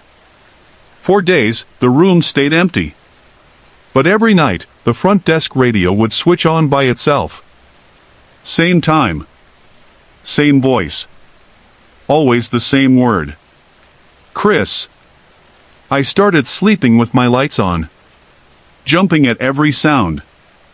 I even took the radio apart. Thought it would stop. It didn't. One night, I stayed in room 103. I don't know why. I just needed answers. Around 3 a.m., I heard breathing. Not mine. Slow. Deep. Then, the bed dipped like someone sat down next to me. But I was alone. I couldn't move. Couldn't speak. Then the whisper came again. Right in my ear. Chris, you left me. I don't remember what happened after that. I woke up on the floor the next morning, my shirt damp with sweat. The motel shut down a month later. Too many complaints. Power outages. Strange noises. Guests leaving in the middle of the night. I don't work there anymore. But sometimes, when I drive past the building, I swear I hear that voice again. Calling me. Whispering through the wind. Still waiting in room 103. Sorry to interrupt. If you're enjoying the story, let me know in the comments and tell me where you're watching from. Don't forget to like and subscribe for more.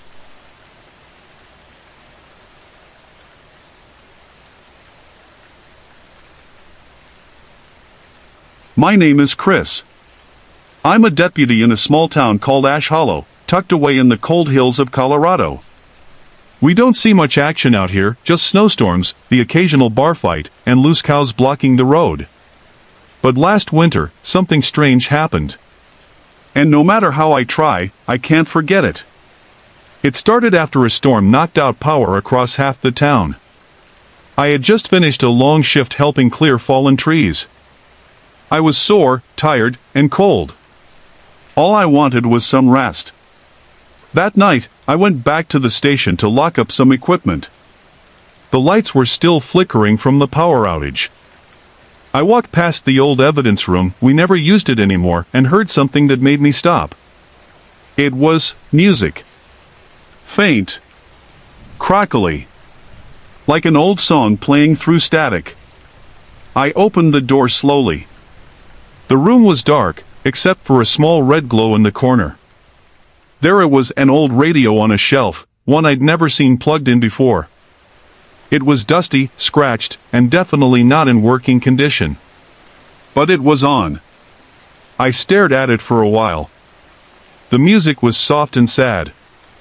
Something old, like from the 1940s. The weird thing was, the radio had no cord. I picked it up and turned the dial. The music faded to static, then silence. I shrugged, placed it back, and turned to leave. I figured maybe someone had rigged it with batteries and left it on. Still, I couldn't shake the feeling that something was off. The air in the room had felt cold and heavy. Like the silence had weight. The next morning, I came in early. The power was back, and things were quiet. I checked the evidence room again. The radio was gone. I asked around. Nobody had touched it. The chief just laughed and said maybe I was too tired and imagined it. But I knew what I saw. I knew what I heard. A few nights later, things got stranger. I was home, trying to sleep. The wind outside howled like it always did in Ash Hollow. My phone buzzed. It was a security alert from the station. Motion detected in the evidence room. I pulled on my boots, grabbed my coat, and drove through the fog. The roads were empty, blanketed in white. The station was dark. Only the emergency lights were on. I unlocked the front door and stepped inside. The halls creaked with every step.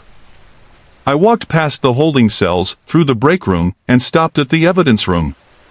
The door was open. I had locked it myself the day before. Inside, the radio was back. This time, it wasn't playing music. It was whispering. I couldn't make out the words, but it sounded like someone speaking right into my ear.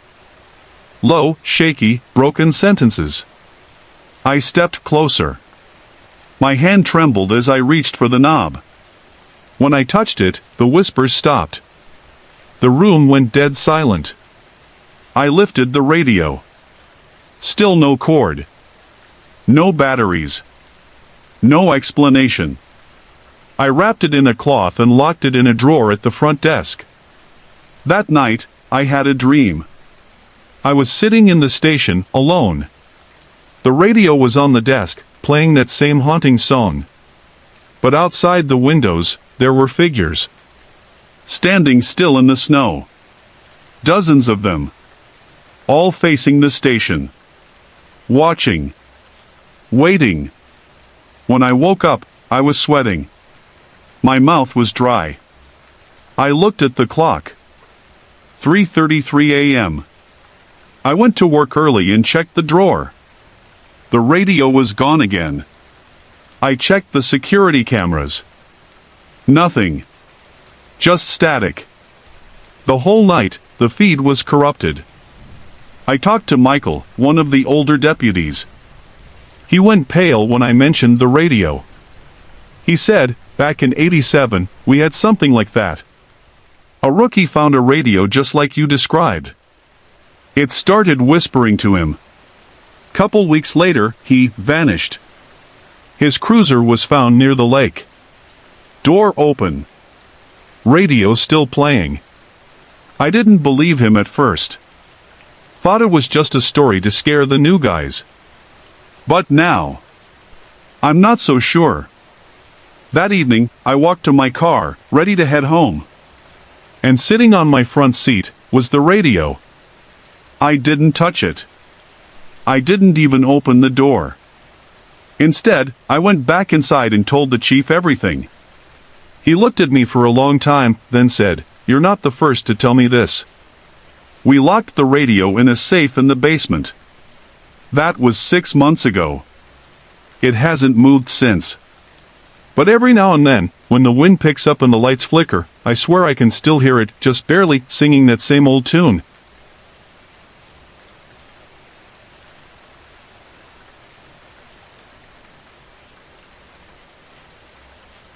It was a cold October night when Officer Mark Benson got the call. Mark lived in a small town called Hollow Creek, tucked between quiet hills and thick woods. Nothing much happened there. Most nights were spent driving past closed diners and checking on old folks who forgot to turn off their porch lights. But this night felt different. The air was colder than usual. A thin fog rolled through the streets, and the wind made the trees whisper. The call came from a house on Maple Drive. A woman named Susan said she heard someone crying in her basement. But the strange part? Susan lived alone. And she didn't have a basement. Mark thought she was just confused. Maybe she meant the crawlspace or the storage room. Either way, he decided to drive over and check it out. Susan had lost her husband last year. Since then, she'd been calling the station more often. Lonely people do that sometimes. He pulled up in front of the house. The porch light flickered. The front door creaked as Susan opened it. Her hands trembled as she clutched a sweater around her shoulders. "Thank you for coming," she said quietly. I swear I heard it. A girl, crying. "Down there." "Down where?" Mark asked, trying to sound calm. "In the floor," she whispered. "Below the living room. Like, under it." Mark raised an eyebrow but nodded. "All right. Let's take a look." Inside, the house smelled like old wood and lavender candles. The living room was neat but old-fashioned. Faded curtains. A ticking clock on the wall. Nothing seemed out of place. Mark knelt down on the rug and listened. At first, nothing. Then, a sound. Very faint. like someone sobbing. A child. He looked up at Susan. Her eyes were wide. "You hear it too?" she whispered. He nodded slowly. "Where's the access to your crawlspace?" "There's a panel in the hallway," she said. "But it's small. I haven't opened it in years." Mark grabbed his flashlight and walked down the narrow hallway. The crawlspace door was low to the ground and covered in dust. He opened it carefully. Cold air hit his face. He shined the light inside. There was dirt. Pipes. Old cobwebs. But no sign of a child. Still, the crying continued. He crawled in slowly, brushing spider webs from his face. The air smelled like damp earth. His knees pressed into the cold ground as he moved deeper in. Then, his flashlight flickered. And the crying stopped. Everything went silent. Not even the wind. Suddenly, the beam of light landed on something strange, a small, wooden door, hidden behind some insulation. It looked old. Too old to be part of this house. Mark's hand trembled as he reached for the latch. It opened with a loud creak. Behind it was a staircase. Narrow. Leading down into darkness. He hesitated. "Susan," he called. "Did you know this was here?" No reply. He turned back. The crawlspace opening was gone. Just solid dirt wall behind him. His heart raced. He looked down the stairs. There was only one thing to do. He stepped down, 1 foot at a time. The stairs creaked under him. At the bottom was a small room lit by a single, swinging bulb. The light buzzed faintly. In the middle of the room sat a rocking chair. And in it, a little girl. Her hair was dark. Her face pale. She wore a white dress and stared at the ground, rocking slowly. Mark stepped forward. "Hey, are you okay?" She didn't answer. Didn't move. Then, without raising her head, she spoke in a soft voice. "You shouldn't be here." Mark felt the hairs on his neck stand up. "What is this place?" he asked. The girl looked up. Her eyes were empty. Just dark holes. Suddenly, the light bulb shattered. Darkness. Mark stumbled back, heart pounding. He turned and ran back up the stairs, but they seemed endless now. Step after step, no exit in sight. A whisper followed him. "She'll never let you leave." He turned, flashlight shaking in his hand. The girl was gone. But something else was coming. Slow footsteps. Breathing. Like someone dragging themselves forward. He ran. Finally, the top of the stairs appeared. He pushed open the wooden door and scrambled through the crawlspace. When he rolled out onto the hallway floor, the house was quiet. No fog. No crying. Susan was gone. The door was open, and the night outside looked still. Mark didn't stay. He drove straight back to the station and filed a basic report. "False alarm," he wrote. He never told anyone what he saw. Who would believe him? But he never went back to that street. And every once in a while, on cold October nights, he swears he hears a soft crying from under the floor. Just like before. And sometimes, when he walks past old houses, he sees rocking chairs on porches. Moving. Even when the wind is still.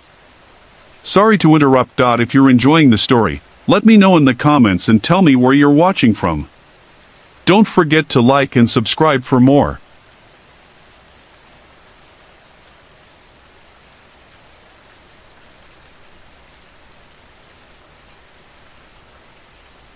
My name is Chris.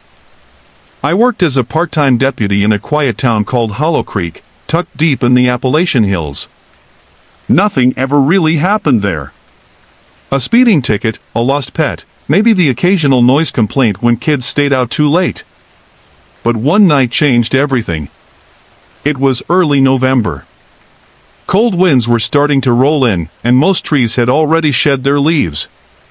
The streets were slick with rain. The kind that chills your bones. The sky looked bruised, like it was holding back something darker than a storm. I was on the night shift.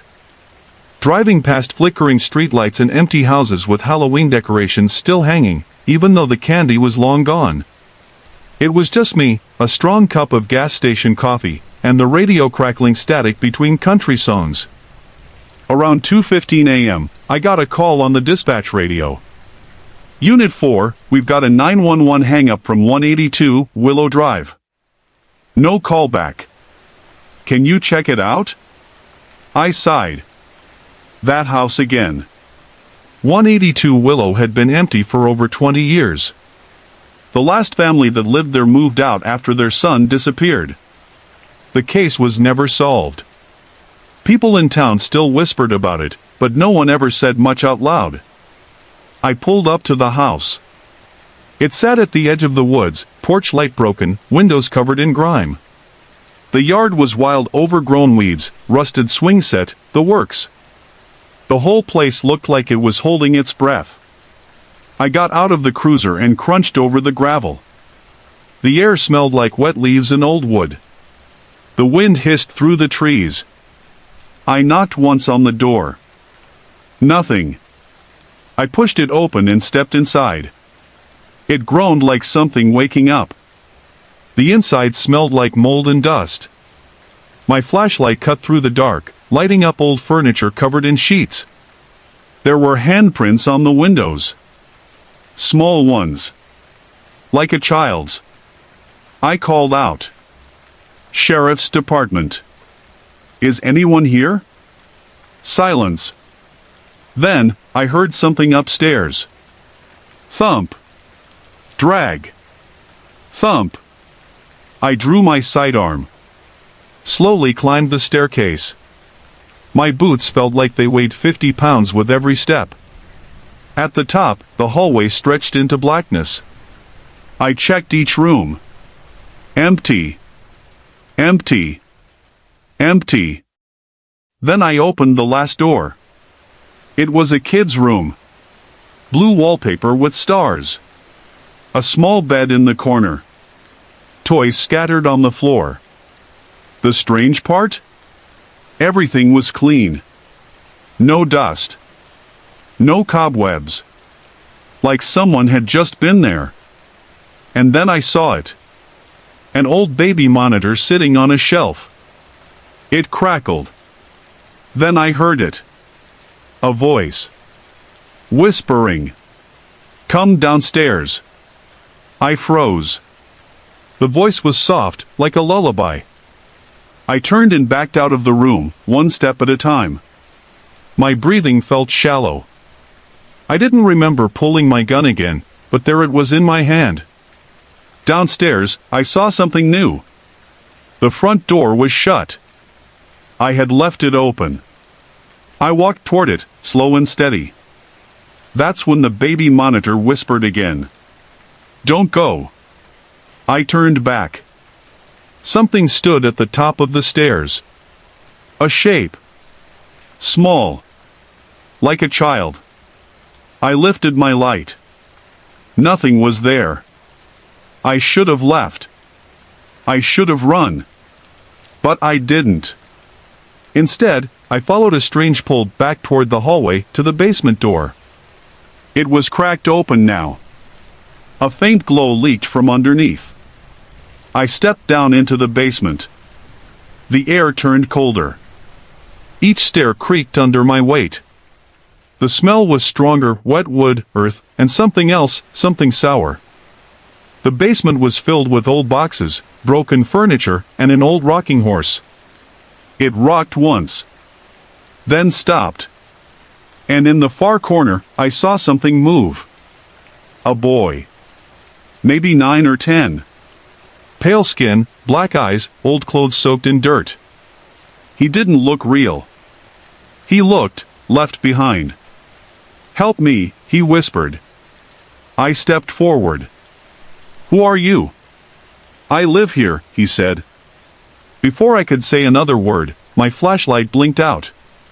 I tapped it, smacked it. Nothing. Just darkness. Then, giggles. Soft. All around me. The flashlight came back on. The boy was gone. But now, all over the walls, were drawings. Scratched into the wood. Dozens of them. Stick figures. All standing. One lying down. A small handprint smeared across one wall in something dark. I didn't need to know what it was. I ran. I don't even remember getting back in the cruiser. I just remember sitting there, breathing hard, headlights on, the front door of the house wide open again like it had been waiting. I reported it. They sent another unit in the morning. The house was empty. No sign of the boy. No drawings. No baby monitor. Just dust and silence. I asked to be taken off night duty after that. Haven't set foot near that place since. But every now and then, I drive by during the day. And I swear, sometimes the curtain in that kid's room moves, just a little. Like someone's watching. Still waiting. Hey everyone. I put a lot of effort and heart into creating these videos just for you. If you're enjoying the content, I'd love to hear from you. Drop a quick comment below and let me know where you're watching from and what time it is for you right now. Your support means the world to me, and it keeps me motivated to bring more awesome videos your way.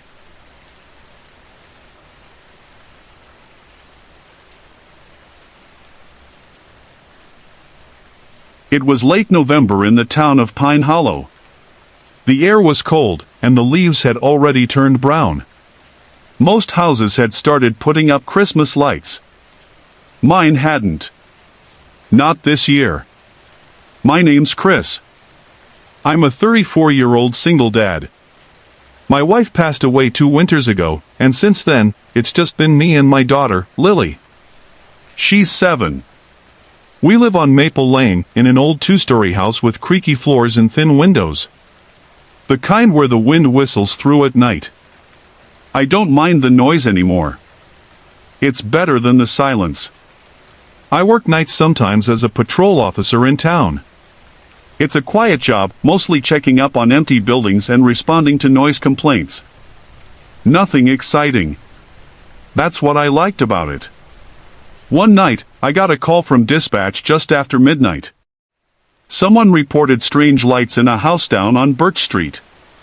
That street had been empty since the Jefferson fire last spring. Every house was abandoned after that. Still, I drove out. The wind was strong that night. The sky was dark. Not a single star. As I pulled onto Birch Street, I saw it right away. One house had a light on upstairs. A soft yellow glow behind a curtain. I parked out front. The yard was overgrown, the gate broken. I radioed in that I was checking it out, then stepped out of the car. The cold hit my face like ice. The house looked dead. Paint peeling. Front door cracked. But that upstairs light, it stayed on. Steady. I knocked on the door. Nothing. I pushed it open. The hinges groaned. The air inside smelled like old wood and damp earth. Dust hung in the air. Hello? I called. No answer. The house was cold. Colder than outside. My flashlight barely lit the narrow hallway. I could hear faint creaking above me. Footsteps? I moved slowly. Each step echoed. I passed an old photo on the wall, faces faded, frame cracked. At the bottom of the stairs, I looked up. That light was still glowing under the door at the top. I climbed slowly. Each step groaned. At the top, I paused. I could hear breathing behind the door. Not heavy, but soft and steady. My hand shook as I reached for the knob. I turned it. The door opened. The room was empty. But the light was on. A small table lamp in the corner. The bulb flickered. There was no furniture. No footprints. Just dust. And that lamp. I stepped inside. Then I heard it. A laugh. From downstairs. I froze. It was a child's laugh. Light. Quick. Like Lily's. I rushed back down, heart pounding. Hello? I shouted. Is someone here? No one answered. I stood in the living room, listening. The house was still again. I turned to leave. And there on the wall beside the door was a drawing. One I hadn't seen when I came in. A child's drawing. In red crayon. It showed a man standing next to a little girl, holding hands. Behind them, a house. Flames in the windows. My stomach twisted. I took a photo with my phone and left fast. Back in my car, I called dispatch again and told them I didn't find anyone, but asked them to keep a unit nearby just in case. I couldn't sleep when I got home. My mind was racing. The next day, I went to the town archives. I looked up the house on Birch Street. It had belonged to a man named David Miller. His daughter died in the fire. She was 7. Her name was Lily. Same as mine. That night, I sat with my Lily on the couch. She curled up under a blanket, watching cartoons. I didn't tell her about what happened. I just held her a little closer. But I kept thinking about that drawing. And the laugh. And how the house was empty, but someone had drawn that picture. That light had turned on. The breathing. The steps. Over the next few weeks, I patrolled Birch Street again. I never saw the light on. Never heard the laugh again. But one night, when I got home just before sunrise, something caught my eye. In our own house, upstairs in Lily's room, the light was on. That soft, yellow glow. She was asleep in bed. Peaceful. On her nightstand was a drawing. In red crayon. It showed her and me, standing in front of a house. Not on fire. Just standing. Holding hands. A smiling sun above. But in the corner of the drawing, there was another figure. Small. Faded. Almost like a shadow. Watching us. I didn't say anything. I tucked her in, kissed her forehead, and left the room. I never found out who or what I saw in that house.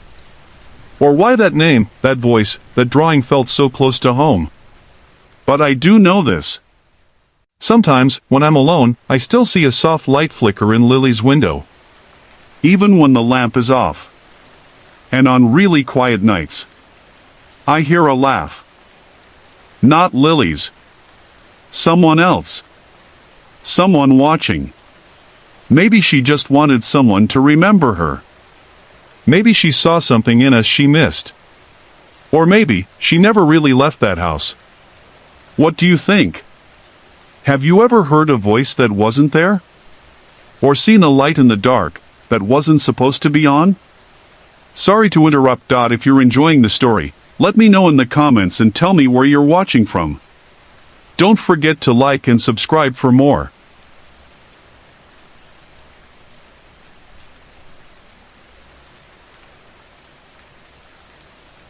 My name is Chris. I live in a quiet town called Ashford, where nothing much happens. It's the kind of place with old picket fences, mailboxes shaped like eagles, and a grocery store that still uses paper bags.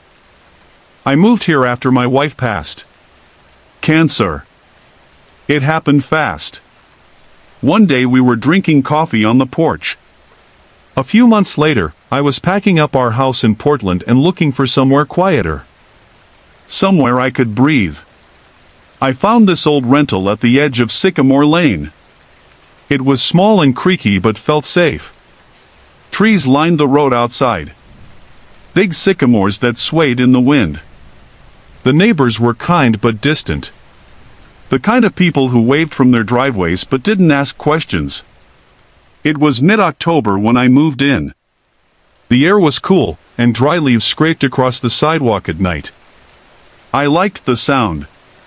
It reminded me of simpler times. At first, things were normal. I'd wake up, make coffee, read the paper, and try to stay busy. But then, one night, something strange happened. I had gone to bed early. Around 9 p.m.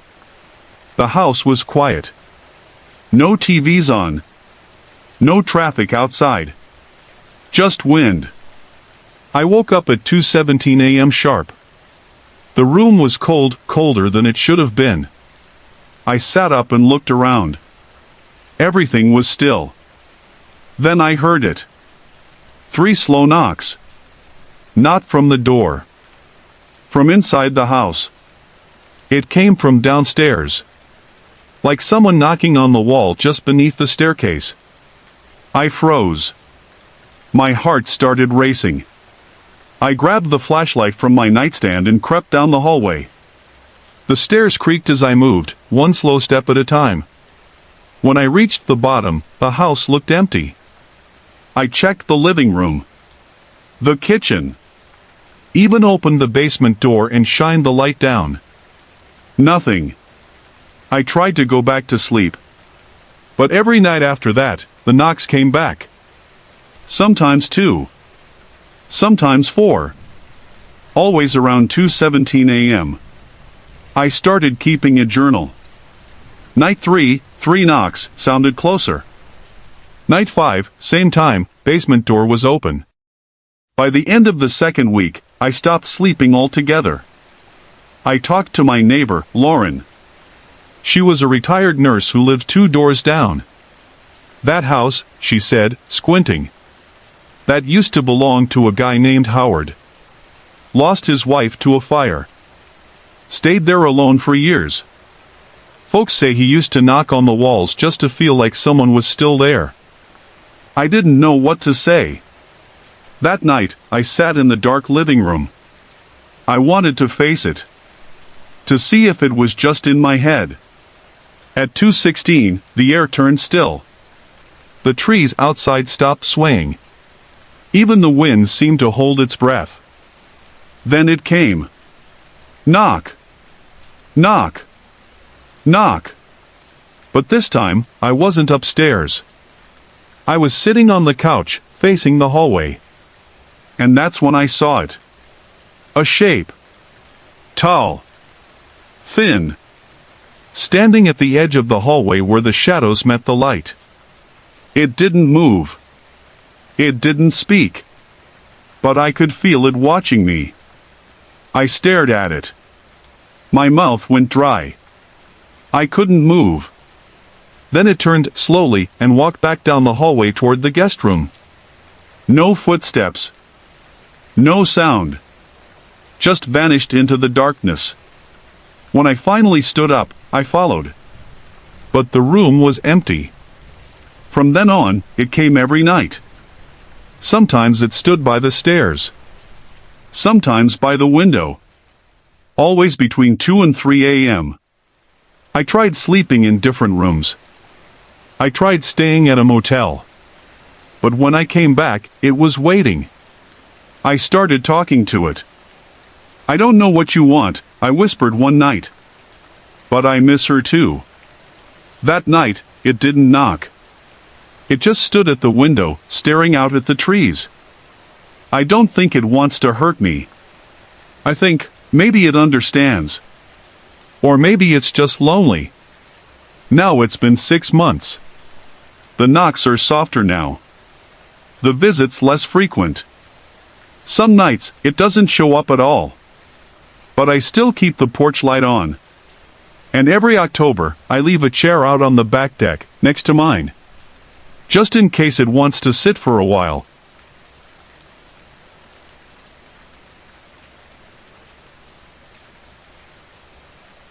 The small town of Willow Creek was quiet most days. Nestled between rolling hills and thick woods, it looked like any peaceful place you'd find in the heart of America. But sometimes, even the calmest places hide things we don't understand. Jake was a local police officer. He'd grown up in Willow Creek, but lately, things felt different. He had been feeling alone and tired, carrying the weight of his job and the recent loss of his younger brother. Nights were the hardest.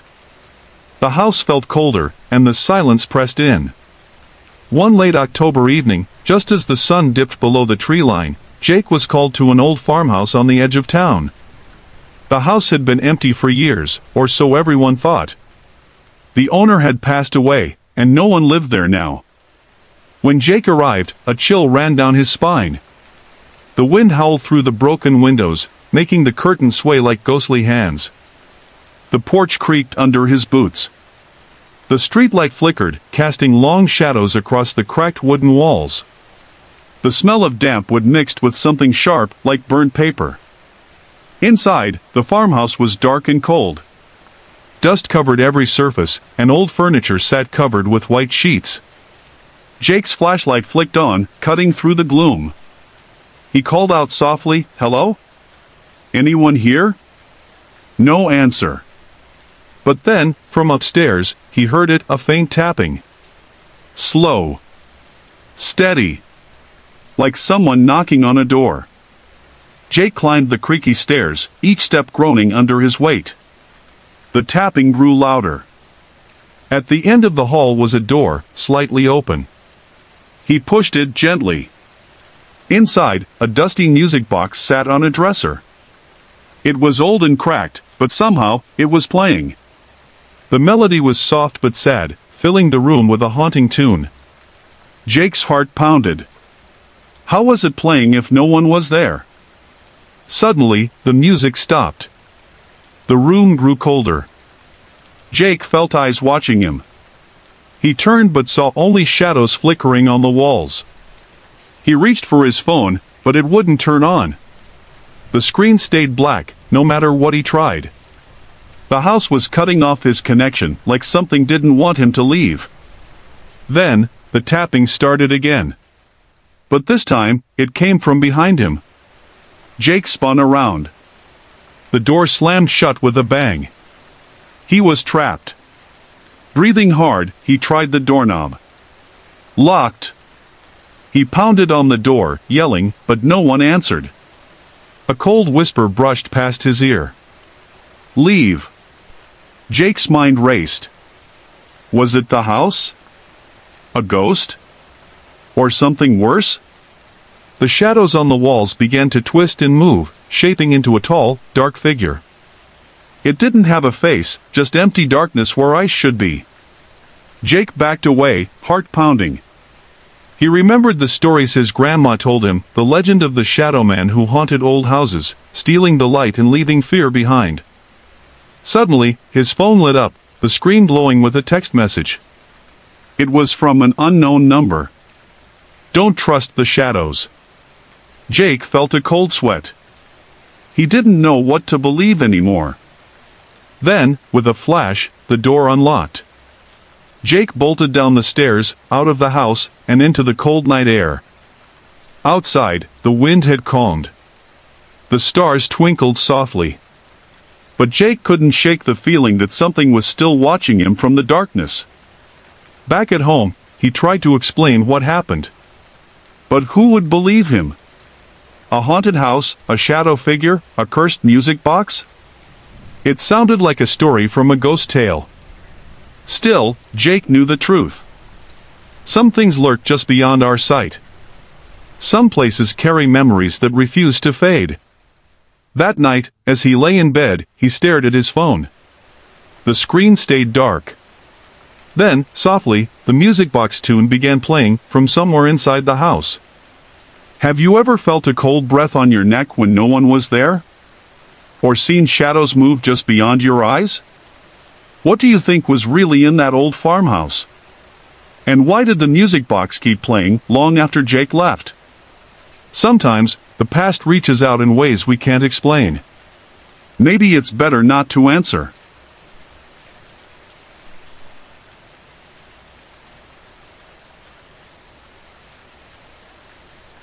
I'm going to tell you about a time when I was living in a small town in Vermont. The kind of town where everyone knows each other, and the streets are quiet, especially at night. My name is Megan, and at the time, I was going through a rough patch. I had recently lost my mom, and moving back home after college felt harder than I expected. I felt lonely a lot, and sometimes scared of the silence in the old family house. The house itself was an old wooden farmhouse on the edge of town. It creaked with every wind that blew through the nearby forest. The trees swayed like ghosts, and the streetlight outside flickered weakly. It was October, just before Halloween, and the nights were cold and thick with fog. There was a smell of wet leaves and earth, the kind that settles into your bones. I spent my days trying to keep busy, work from home, fixing things around the house, scrolling on my phone to distract myself. But sometimes, the quiet would feel too loud, and the house would feel too empty. One night, about a week before Halloween, I was sitting on the couch, scrolling through social media. I kept seeing strange messages pop up on my phone, texts I didn't recognize. At first, I thought it was a prank or a glitch. But the messages got more personal, like someone knew things about me I hadn't shared online. Things about my mom, about how I was feeling. I told myself it was just a coincidence or maybe someone messing with me. But then, my phone screen flickered and went dark. When it turned back on, the background was a picture of the living room, the one I was sitting in. Taken from behind me. I froze. I didn't hear anyone come in. No footsteps. Nothing. I put the phone down and looked around. The house was still. The only sound was the creak of the floorboards as the wind pushed through the old windows. The streetlight outside was flickering again, casting strange shadows on the walls. I told myself I was imagining things. Maybe the phone was hacked, or some weird app was playing tricks on me. I closed the phone and tried to focus on a book. But then, I heard it. A soft whisper, barely audible. It seemed to come from the hallway. I got up slowly and walked toward the sound. The hallway was dark, and the wooden floor was cold under my bare feet. The whisper stopped as I reached the doorway to the guest room. I looked inside. Nothing but shadows and old furniture covered in white sheets. I went back to the living room, feeling a chill run down my spine. I sat down, but my eyes kept darting toward the hallway. Later that night, I tried to sleep, but the house felt alive with quiet noises. Scratches on the walls, soft tapping sounds, like fingers drumming lightly. I wanted to believe it was just the house settling. Old homes do that, right? The next day, I found something strange. My mom's old music box was on the kitchen table. I was sure I had put it away in the bedroom drawer. I opened it. The tiny tune played softly but wrong, slower and off-key. That night, I dreamed of shadowy figures standing just beyond the tree line behind the house. They didn't move, but I could feel their eyes on me. When I woke, I saw a faint handprint on the foggy window by my bed. I started to think the house was haunted. Or maybe it was just my mind, worn down by grief and loneliness. One evening, I decided to ask for help. I called Tom, the local police officer and an old family friend. I told him about the strange messages and noises. He promised to come by and check the house. When he arrived, the fog was thick, and the streetlight outside was flickering again. Tom walked through the house with a calm, steady presence. We sat in the living room, talking about what I'd experienced. Suddenly, the lights flickered violently, and the temperature dropped. Tom's breath was visible. A soft tapping started at the window again. Tom looked outside but saw nothing.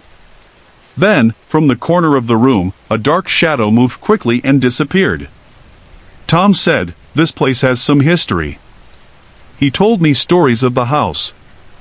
Years ago, a woman lived there who lost her child and never recovered.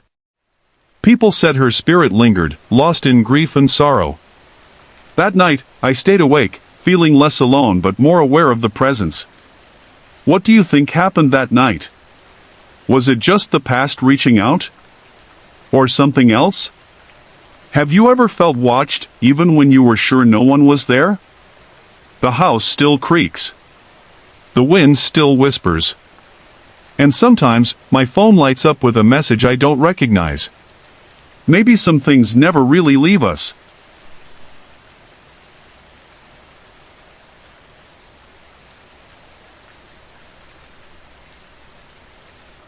The night air was cold and still as Jake pulled his coat tighter around his shoulders. The wind whispered through the old trees lining the road, making the dry leaves dance and scatter across the cracked pavement. Pine Lake was a small town where everyone knew each other, but tonight, something felt off. Jake was the town's only police officer. He'd grown up here, lived his whole life in this quiet place, but lately, things had been changing. Since his wife left last year, he had been struggling with loneliness and the heavy weight of sadness.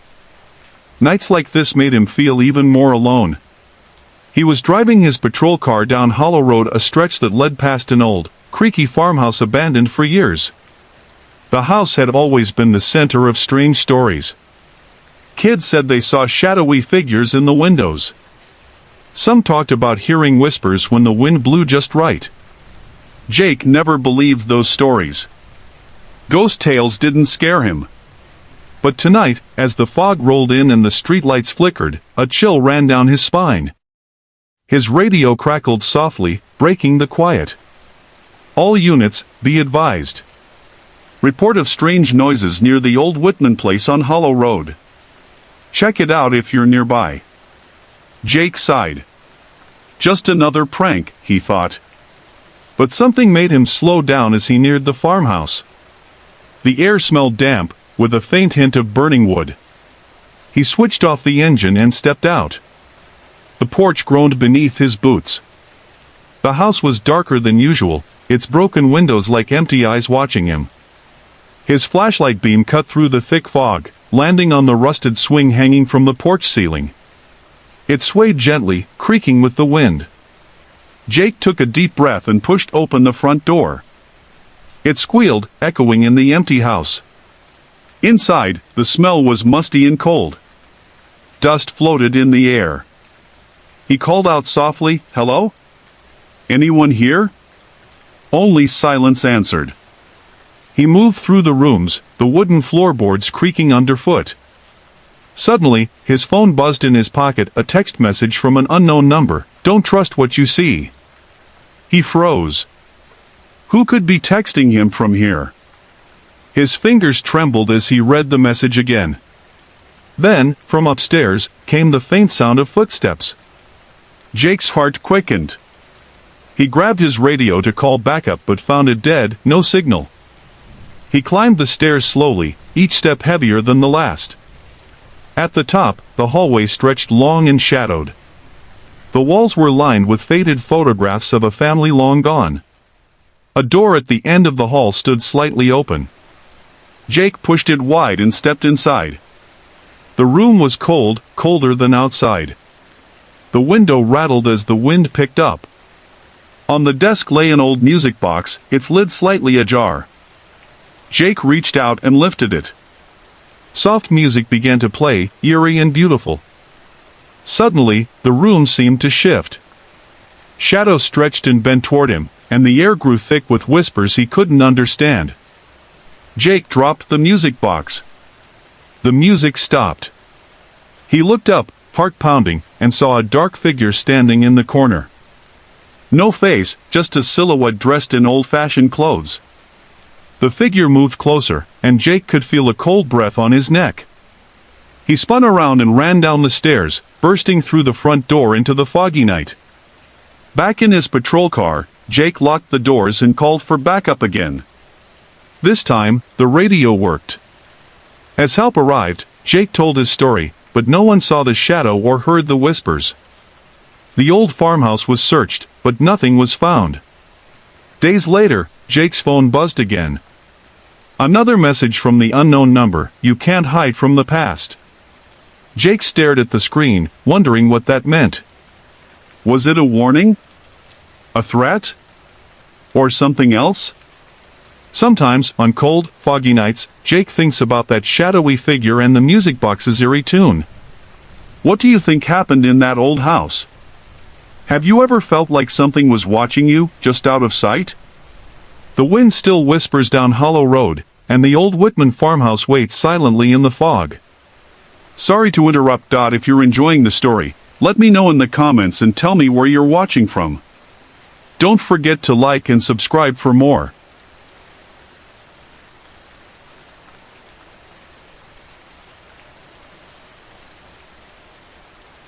The wind was cold that October night in Maplewood, a small town where everyone knew each other. The kind of place where front porch lights flickered on at dusk and children played until the streetlights glowed faintly. But lately, things felt different. Quiet. Like the town was holding its breath. My name is Jake. I'm a deputy with the Maplewood Sheriff's Office. I've lived here my whole life, but this past year has been hard. My wife left, and I've been alone in our old house at the edge of town. Sometimes, I wonder if I'm losing my mind. It was a few days before Halloween. The air smelled of wet leaves and wood smoke. The trees had lost most of their colors and stood like dark shapes against the gray sky. The streetlights buzzed softly as I drove home from a long shift. The radio was crackling with static. When I pulled into my driveway, I noticed the porch light wasn't working. That was strange. I always kept it on. I reached to flip the switch inside. Nothing. The bulbs were fine, but the power felt weak, like something was draining it. Inside, the house was cold and quiet. I shrugged and turned on the heater. But the thermostat blinked weird numbers. The screen flickered. I muttered, "Great, not the time for this." Then, my phone buzzed. A text from an unknown number. Just one word, "Watch." I froze. My heart thumped. I looked around the dark room. No one was there. I wanted to call someone. But my phone died right as I pressed the call button. A soft creak came from upstairs. I told myself it was the old house settling. I grabbed my flashlight and went to check. The floorboards moaned under my feet. The air smelled musty, like forgotten memories. I walked slowly to the hallway mirror at the top of the stairs. At first, I saw only my tired face. Then, a shadow moved behind me in the glass. I spun around. Nothing. The hallway was empty, but the air felt heavier, colder. I started to feel watched. I went back downstairs and sat in the living room. The house lights flickered again. My old radio crackled to life. I heard faint whispers, like voices just out of reach. Words I couldn't make out. I wasn't sure if I was dreaming or awake. The next night, I found a small music box on my doorstep. It wasn't mine. It played a slow, haunting tune. I remembered my grandmother had one like it, but that was years ago. I brought it inside and set it on the table. As the music played, the lights dimmed more, and the whispers grew louder. I called my friend Megan, a local journalist. She said, "Sounds like you're dealing with a poltergeist." Old houses hold memories, Jake. Sometimes they get restless. I laughed it off but didn't feel safe anymore.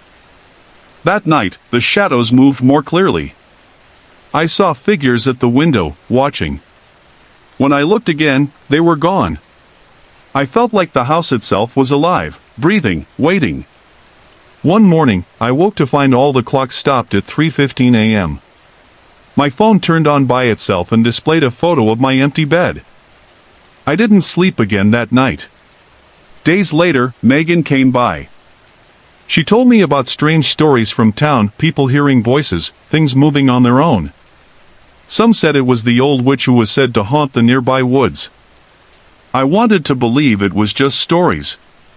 But one evening, as the wind howled outside and rain tapped the windows, I heard a knock at the door. I opened it slowly. No one was there. But the music box was gone. I felt the cold breath of something behind me. I never saw what it was. I don't know if it was real or just my mind playing tricks. What I do know is that sometimes, when the house is quiet, I still hear that slow music playing. Have you ever felt something watching you when no one is there? What do you think is waiting in the dark?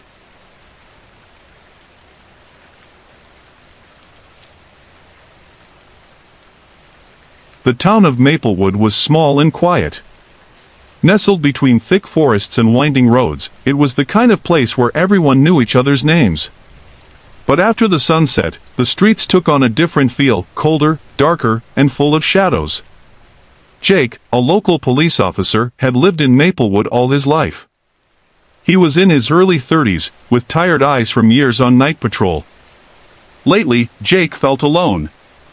His wife had left a few months ago, and since then, the silence of the house at night pressed down on him. His phone was his only link to the outside world, but even that felt strange. Sometimes the screen flickered, or apps would open on their own. It was like the phone had a mind of its own.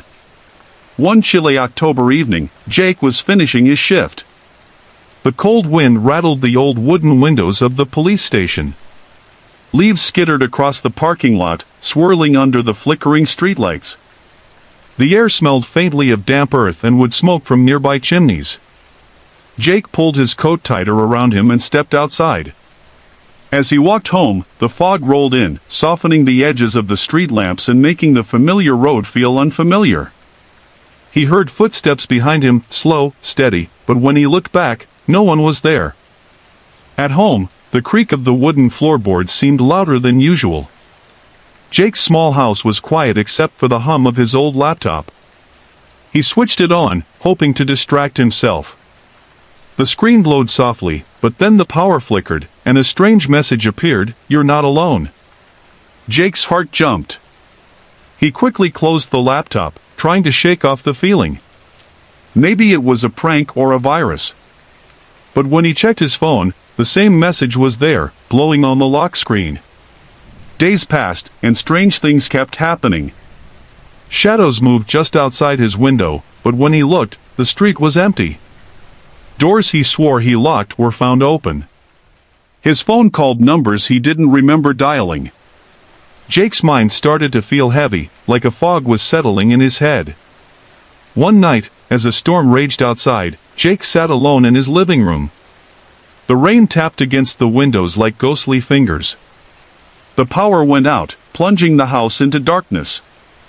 His phone lit up again with the message, "Come outside." Against his better judgment, Jake opened the front door. The wind hit him hard, cold and sharp. In the distance, under the faint glow of a streetlight, he saw a dark figure standing still. The figure had no face, just an empty shadow. Jake froze. The figure didn't move, but Jake could feel eyes on him, heavy and watching. Suddenly, the figure turned and disappeared into the fog. Jake slammed the door shut and locked it. He sat back down, heart pounding, wondering if he had imagined it. Was this the loneliness playing tricks? Or something else? The next morning, Jake found his phone shattered on the floor. No memory of it falling. He thought about telling someone, but who would believe him? The town was peaceful, after all. Quiet. What do you think Jake saw that night? Was it real, or just the shadows of his own mind? Have you ever felt like something was watching you, just beyond sight? Maplewood looks calm in the daylight, but after dark, maybe it holds secrets that even the closest neighbors don't know.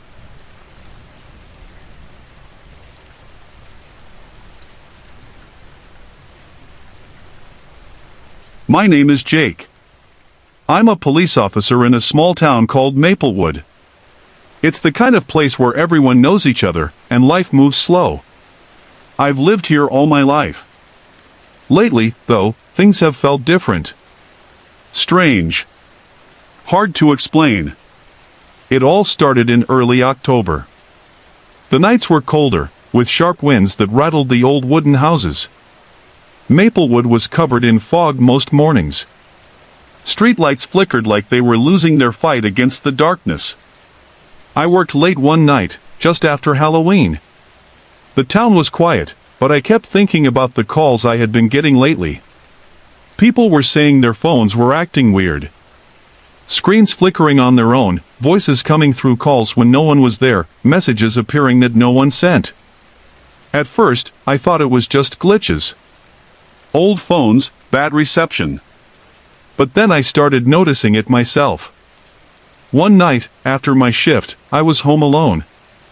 My wife had gone to visit her sister for a few days, and my kids were with their grandparents. The house felt too quiet. I sat on the couch scrolling through my phone.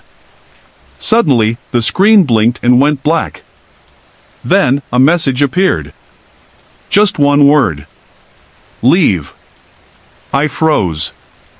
My fingers shook as I tried to turn the phone off, but it didn't respond. The screen flashed again, showing a shadowy figure standing behind me in the room. I whipped around, but there was nothing there. The wind outside howled through the cracks in the window. The old house creaked like it was breathing. I told myself it was a trick of the light, a glitch on the screen, or my tired mind playing games. But the messages didn't stop. Every night, my phone would light up with words I didn't send. Go. Run. They are here. One evening, I was checking the perimeter outside the house.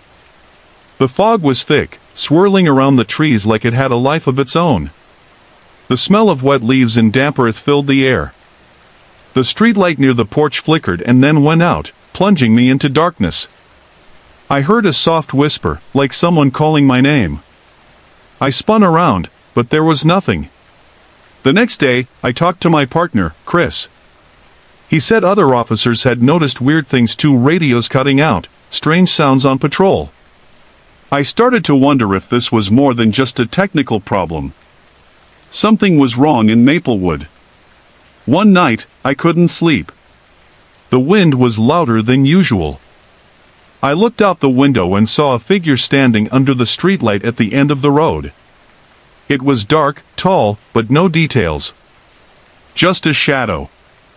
I grabbed my jacket and stepped outside. The air was cold against my skin. The fog wrapped around me like a thick blanket. As I walked closer, the figure vanished. My phone buzzed in my pocket. A message lit the screen. Don't look back. My heart pounded. I wanted to run, but I kept walking. The street was empty. The silence was heavy. Suddenly, the lights on the street flickered wildly. I heard footsteps behind me, soft, quick, but I couldn't see anyone. I turned around fast, shining my flashlight into the fog. Nothing. When I looked down, my phone screen was cracked. A single word was written in the shattered glass, as if scratched in. Stay. From that moment, I knew whatever was haunting Maplewood wasn't just a story. It was real. Sometimes, when I'm alone in the house, I hear whispers through the radio. Sometimes, shadows move just out of sight. I've felt eyes watching me, even in my own bed. I've asked myself, is this a ghost? A curse? Or something else? The town feels colder now, and the nights don't bring rest anymore. What do you think is really happening in Maplewood? Have you ever felt like something was watching you when no one was there? I'm still trying to find answers. But every night, the messages keep coming. The shadows don't leave. And I wonder how long before they come for me. Hey everyone! I put a lot of effort and heart into creating these videos just for you. If you're enjoying the content, I'd love to hear from you. Drop a quick comment below and let me know where you're watching from and what time it is for you right now. Your support means the world to me, and it keeps me motivated to bring more awesome videos your way.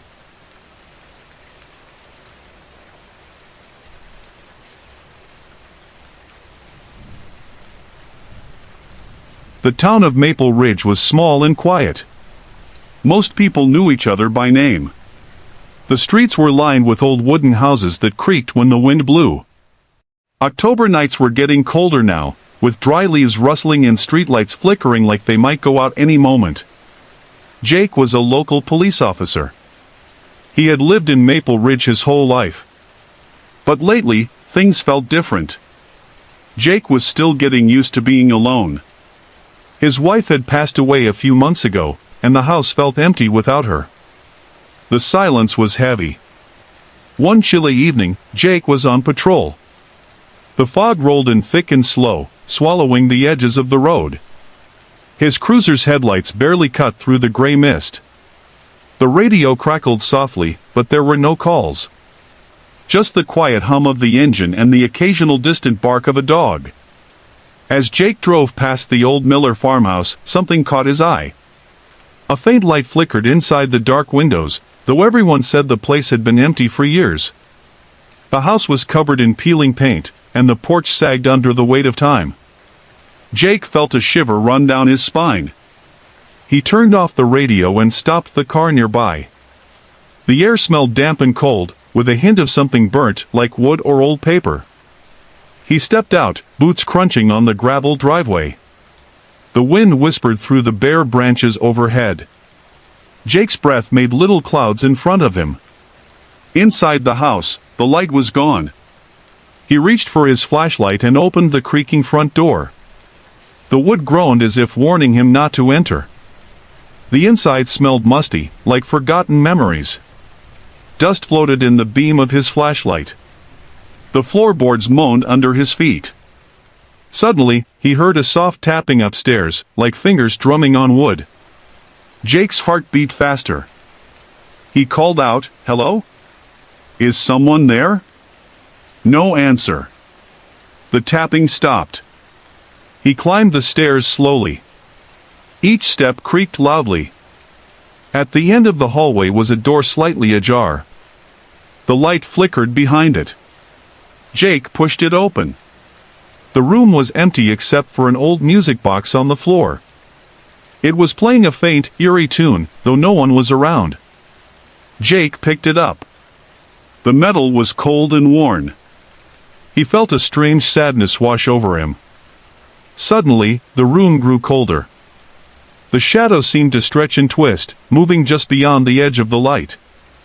Jake turned quickly, but no one was there. His phone buzzed in his pocket. A message popped up from an unknown number. "Why are you here, Jake?" His skin prickled. Who knew his name? He looked around but saw only peeling wallpaper and broken furniture. Jake stepped outside. The music box's tune faded as the door shut behind him. On his way back to the car, he saw something in the fog, two glowing eyes watching from the trees. They blinked once and disappeared. Back in his cruiser, Jake tried to shake the feeling of being watched. That night, he couldn't sleep. He kept hearing the tapping on the ceiling, soft and steady. Was it his mind? Or something else? What do you think happened at the Miller farmhouse? Have you ever felt like someone was watching you when no one was there?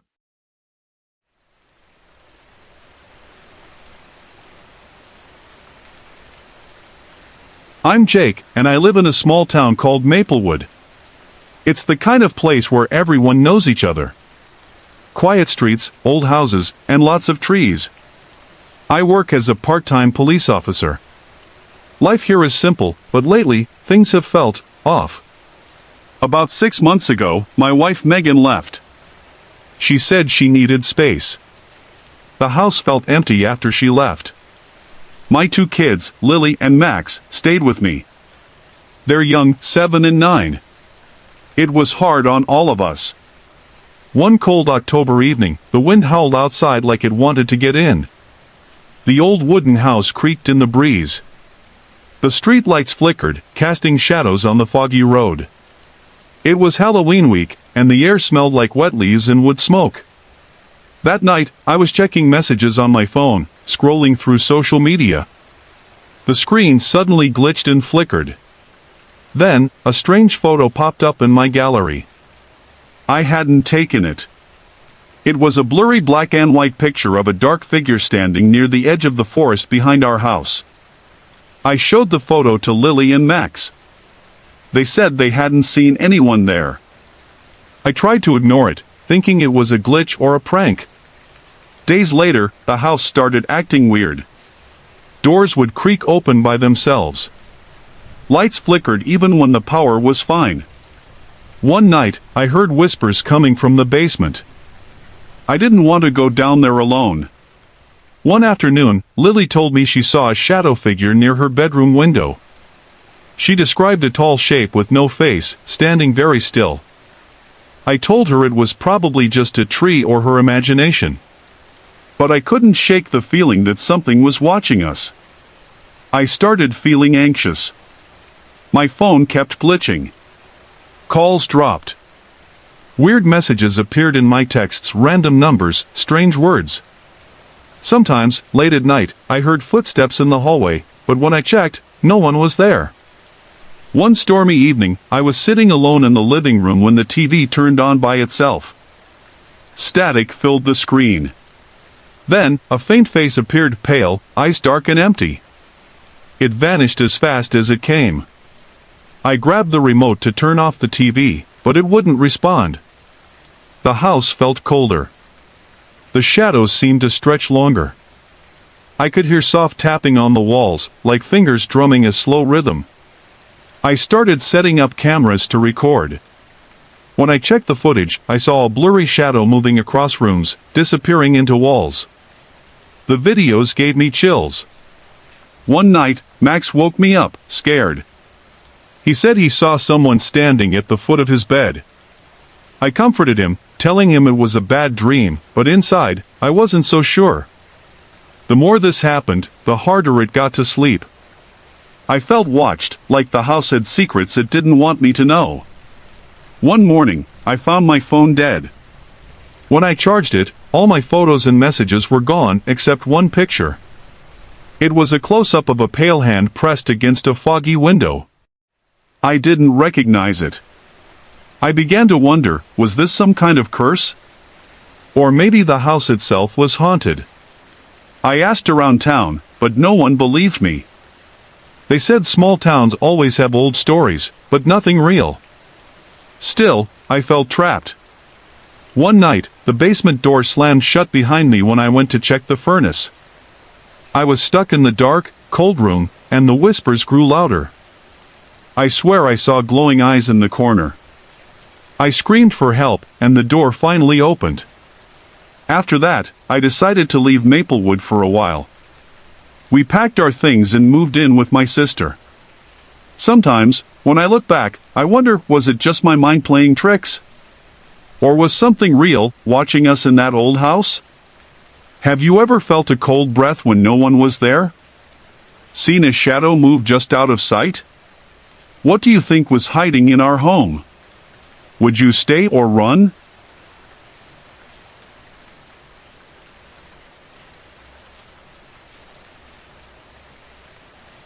It was late October, just days before Halloween. The small town of Willow Creek was quiet. Most people were inside, getting ready for the holiday. The cold wind blew through the empty streets. Leaves rustled, swirling down cracked sidewalks. The streetlights flickered as fog crept in from the nearby forest. Jake lived in a little house at the edge of town. It was an old wooden house that creaked whenever the wind hit it just right. He'd recently moved there after losing his job and breaking up with his girlfriend. Life had been hard. Jake felt alone. Sometimes, the silence made his mind race with memories he didn't want to think about. One chilly evening, Jake was scrolling on his phone, trying to distract himself. His social media feed was full of Halloween parties and costume photos. But Jake didn't feel like joining in. He missed the old days when things felt simpler. As the clock ticked closer to midnight, his phone suddenly buzzed with a strange message. It was from an unknown number. The text said only, "I'm watching you." Jake's heart skipped. He looked around the dark room. No one was there. He thought it must be a prank. He blocked the number and tried to ignore it. But the phone buzzed again. Another message, "You can't hide." The house suddenly felt colder. Jake shivered and stood up. He noticed the old wooden floor creaking under his feet. He walked to the window and looked outside. The fog had thickened, and the street was empty. Suddenly, the lights flickered and went out. Jake was left in darkness, save for the soft glow of his phone screen. He tried to calm himself and put the phone down. Then, he heard a faint tapping sound, like someone knocking on the window. Jake's breath caught. He slowly turned around but saw nothing. The tapping stopped.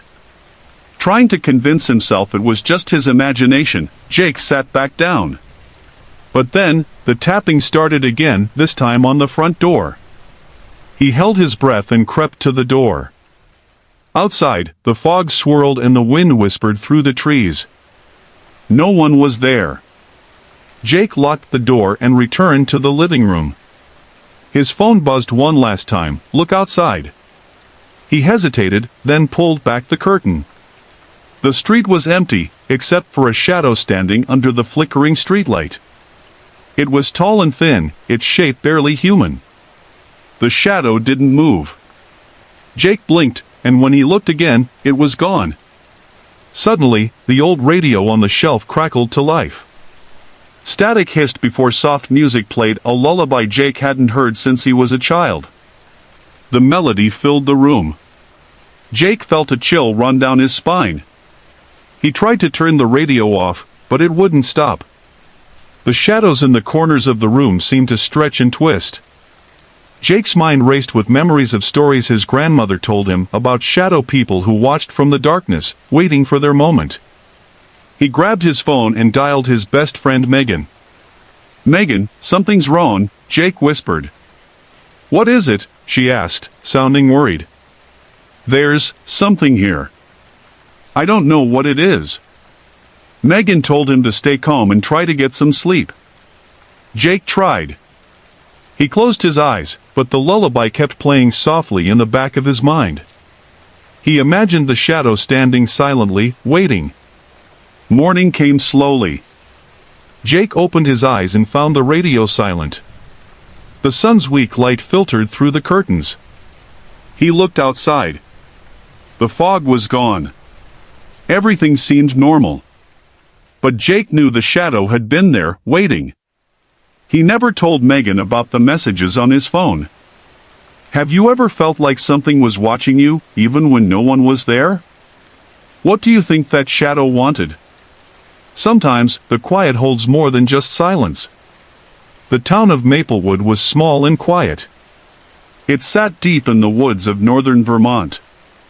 Every fall, the wind grew cold and the leaves turned orange and red. The nights got longer and fog rolled in from the hills. It was the kind of place where everyone knew each other's name, and every shadow seemed to hide a secret. Jake had lived in Maplewood all his life. He was a police officer, but lately, things felt different. Since his wife died last winter, Jake found it hard to sleep. The house felt empty, and the silence was too loud. He kept thinking about her, and about the phone calls he never made. Sometimes, he felt like he was watching his own life from outside his body. One chilly October evening, Jake was on patrol. The streetlights flickered as a soft rain began to fall. The air smelled of damp earth and wet leaves. He drove slowly past the old Harrison house, a creaky wooden place that had been empty for years. Folks said it was haunted, but Jake never paid much attention to stories. As he passed, something caught his eye, a faint light flickering inside one of the upstairs windows. He stopped the car and looked closer. The window was cracked open just a little, and the light danced like a candle flame. Curious, Jake stepped out into the cold air. The wind whispered through the trees, and he felt a shiver run down his spine. He walked up the creaky porch stairs. The wood groaned under his boots. He knocked on the door. No answer. He tried the knob, unlocked. Inside, the house smelled like dust and old wood. Shadows stretched across the walls. Jake pulled out his flashlight and moved carefully through the narrow hall. The air was thick and cold. Suddenly, he heard a soft noise, like something tapping against glass.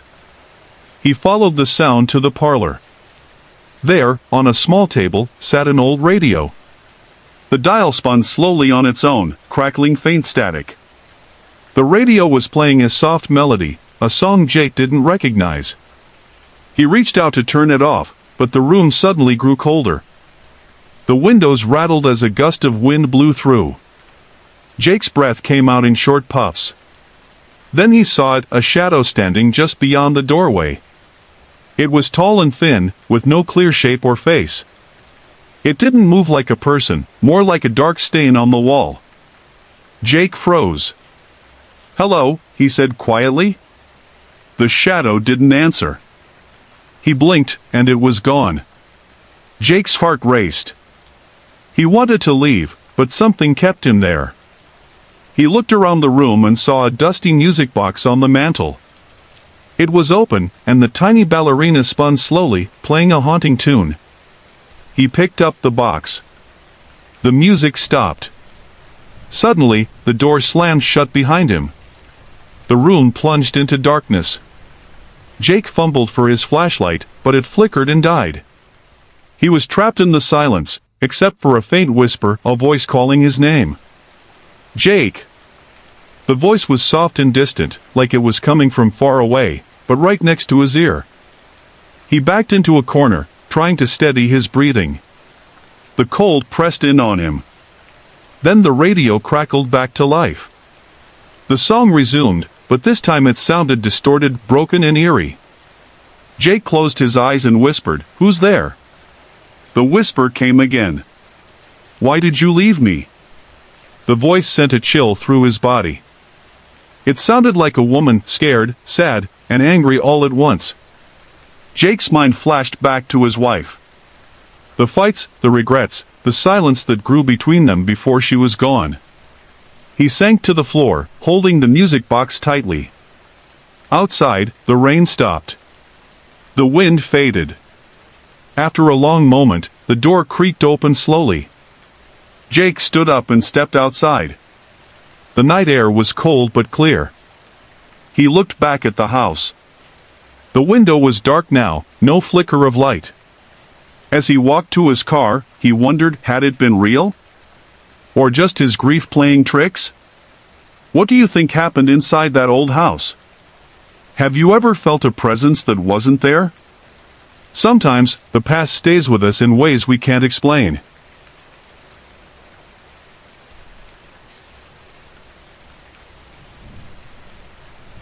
I grew up in a small town called Maplewood. It's the kind of place where everyone knows each other, and life moves slowly. The streets are lined with old wooden houses that creak when the wind blows, and at night, the streetlights flicker like they're about to go out. Fall is my favorite season there. The cold winds bring the smell of wet leaves and wood smoke from chimneys. But this last autumn, something happened that I can't explain. My name's Jake. I work as a part-time sheriff's deputy, but mostly I keep to myself. I moved back to Maplewood after my wife, Megan, passed away last year. It's been hard, losing her. Some nights I can't sleep, and I find myself scrolling through her old texts on my phone. I keep her pictures on my desk. It helps, sometimes. Other times, it makes everything worse. One October evening, I was sitting on my porch, wrapped in a blanket, watching the fog roll in from the woods behind my house. The air smelled damp and cold. Leaves rustled on the ground. The old wooden floorboards under my feet creaked with every step. I heard a soft tapping sound coming from the window near my door. It was faint, like someone knocking on glass. I stood up and looked, but there was no one there. Just the thick fog curling around the trees. I told myself it was just my imagination, maybe a branch brushing the window.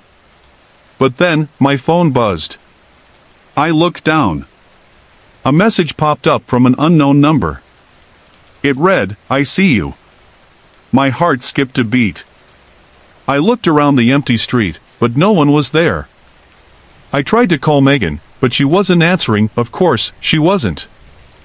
I put the phone down, feeling uneasy. That night, my dreams were strange. I was in the woods, walking alone. The trees seemed to close in on me. Shadows moved just beyond my sight. I heard whispers, soft and low, but couldn't make out the words. Then I woke up, sweating. The next day, I told my friend Chris about the message. He's always been a skeptic but said, maybe someone's messing with you. A prank, you know? I wanted to believe that. But the strange things didn't stop. Over the next week, my phone kept getting weird texts. Sometimes they were just random words like watch or listen. Other times, photos appeared blurry, dark images of my porch or the woods behind my house. One picture was of my bedroom window, taken at night. I never saw anyone outside. I started to feel watched all the time. Even inside my house, I could hear faint noises, soft footsteps in the hallway, the tapping on windows. I checked the locks every night, but nothing was ever found. One evening, I was sitting in the living room when the lights flickered. The TV turned on by itself, showing static. The volume went up and down like someone was controlling it. I felt a cold breath on my neck, but when I turned around, no one was there. I tried to explain it as stress and grief, but Emily, my neighbor, noticed something was wrong. She's kind, and she often stopped by with coffee or cookies. One night, after I told her about the messages and strange noises, she looked worried. "Jake, maybe it's best if you don't stay here alone. Things can get weird around the old mill house," she said. The mill house was an abandoned place at the edge of town. Everyone said it was haunted. Some said the ghost of a woman who lost her child wandered there, crying in the night. Others whispered about strange lights and shadow figures. I had never believed those stories. But now, I wasn't so sure. That night, I stayed up late, watching the fog roll over the trees. Around midnight, I saw a figure standing at the edge of the woods. It was a woman in a long white dress. Her hair was dark and hung in front of her face. She didn't move, just stared at the house. I grabbed my phone to take a picture, but it slipped from my hands and fell to the floor. When I looked back, she was gone. The next morning, I found a small music box on my porch. It wasn't mine. I opened it, and a soft lullaby played. It made me feel both calm and sad. I didn't know who left it there. Days passed, and the messages stopped. The noises inside the house faded away. But the feeling didn't leave me. It was like something had moved in and stayed. Sometimes, when I'm alone, I think I hear that lullaby playing softly in the distance. I don't know if it's Megan, or something else. Sometimes I wonder if the mill house and the woods are connected to all this. Maybe the woman in white is real, or maybe she's a shadow from my own mind. What do you think happened that October night? Have you ever felt watched when you were alone? Sometimes, the scariest things aren't what we see, they're what we feel just beyond our senses. Hey everyone! I put a lot of effort and heart into creating these videos just for you. If you're enjoying the content, I'd love to hear from you. Drop a quick comment below and let me know where you're watching from and what time it is for you right now. Your support means the world to me, and it keeps me motivated to bring more awesome videos your way.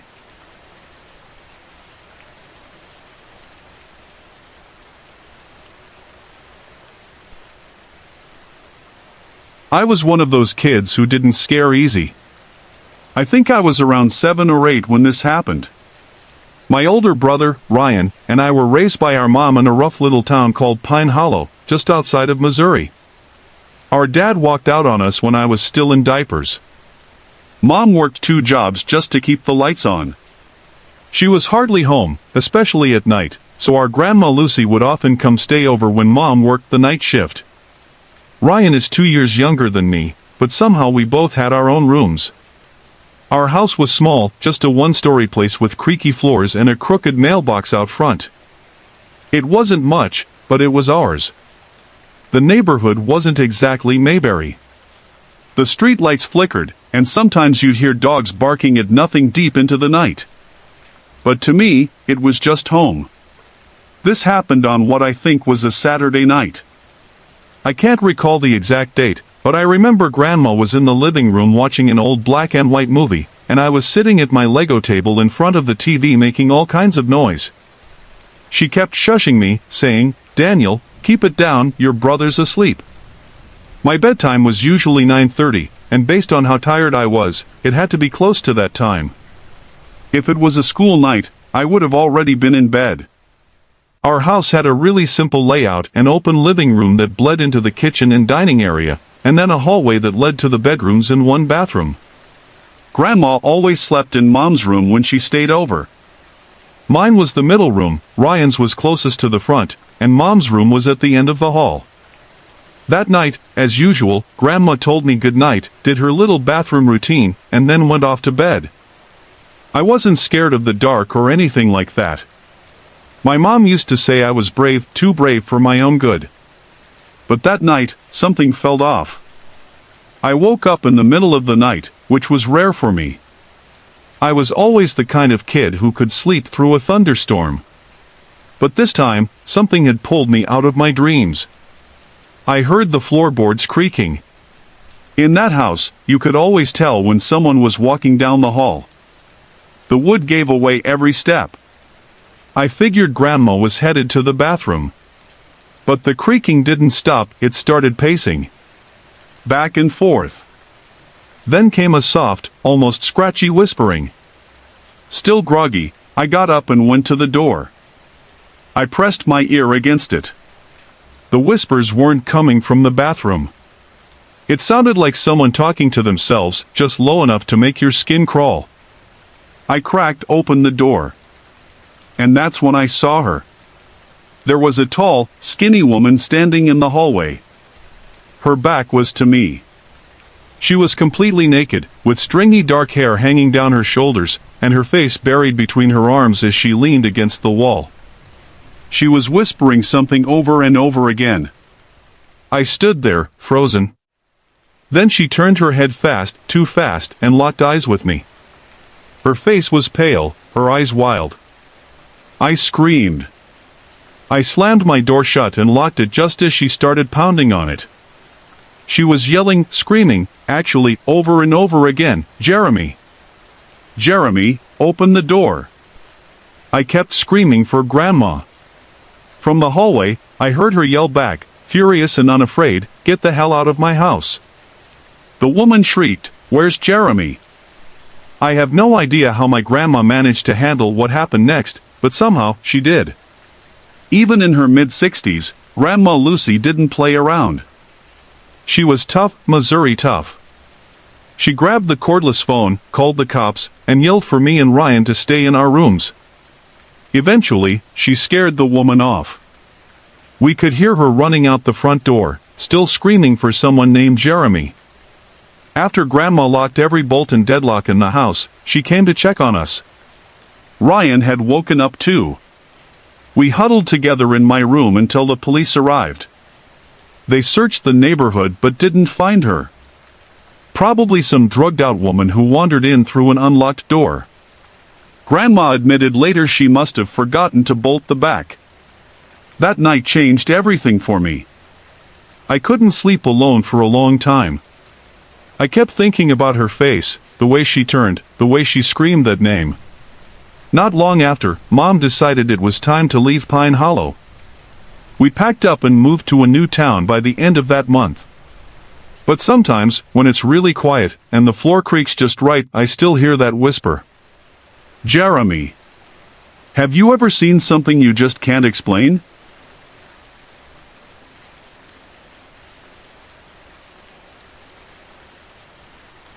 Let me give you a little background before we dive in.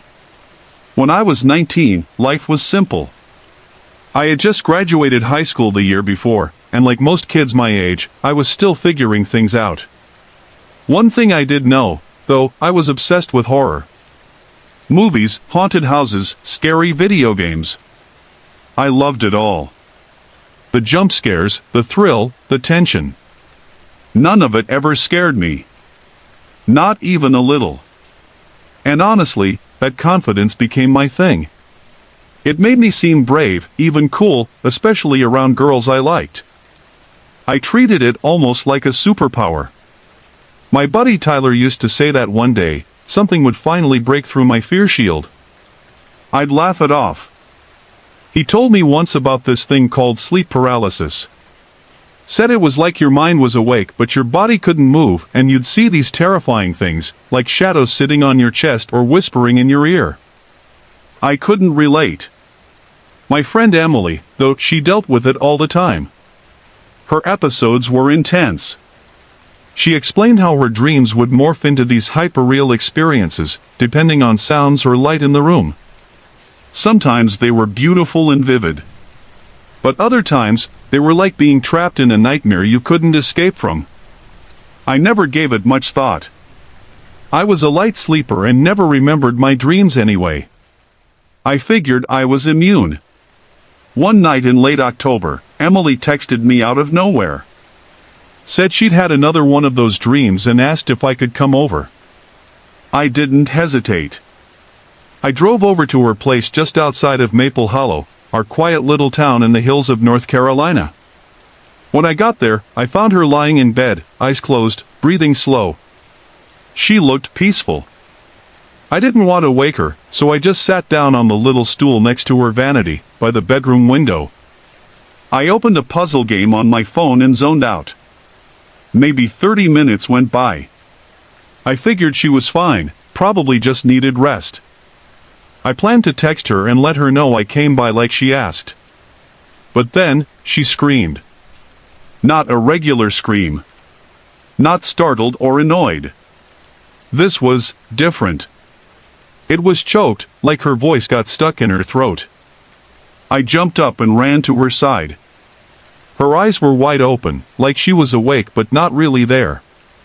I asked if she was having another nightmare, but she didn't respond. Her body started shaking hard. I reached for her, tried to calm her down, but her arms were stiff and trembling. I stayed there, whispering her name, trying not to panic.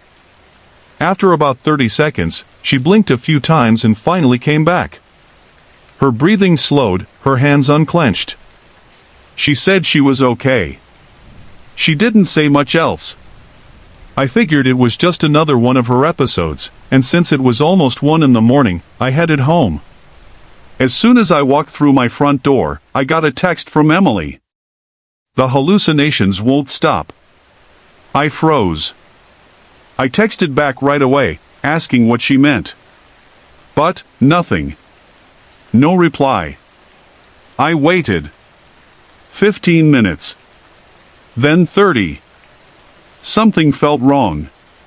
So, I grabbed my keys and drove back over to her place. When I turned down her street, the flashing red and blue lights made my stomach drop. They lit up her porch, the trees, even the welcome sign hanging on the gate. I parked, heart pounding, and ran up to the house. Cops were everywhere. One of them stopped me, but Emily saw me and called me over. She looked shaken but okay. The officer walked us to the side of the house and told me what happened. And what he said still makes my skin crawl. When I first arrived earlier that night, Emily wasn't asleep at all. She was pretending. Because not long before I showed up, she'd noticed movement in her room. Subtle at first. The closet door creaked open just slightly, then stopped. She thought it was part of her sleep paralysis. A hallucination. But it wasn't. A real man, a tall, thin stranger, was hiding in her closet. He looked dirty, like he'd been living on the streets. He held a large kitchen knife. And she was frozen in fear, unsure if it was her mind or something real. When I walked in, I unknowingly saved her life. The guy must have panicked when he heard me enter.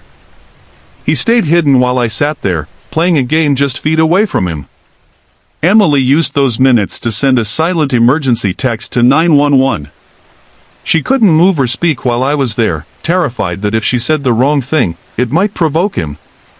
As soon as I left, she crept out of bed and ran outside barefoot to flag down the officers already en route. They found the man still in the closet. Knife in hand. He never spoke a word. They think he may have been stalking her for days. No one really knows how long he had been in the house before I arrived. I've never felt fear like that. The kind that hits you after the fact. Thinking back on it, one wrong move, 1 minute later, and it could have been too late. I still sleep with my closet doors closed. Just in case. Sorry to interrupt. If you're enjoying the story, let me know in the comments and tell me where you're watching from. Don't forget to like and subscribe for more.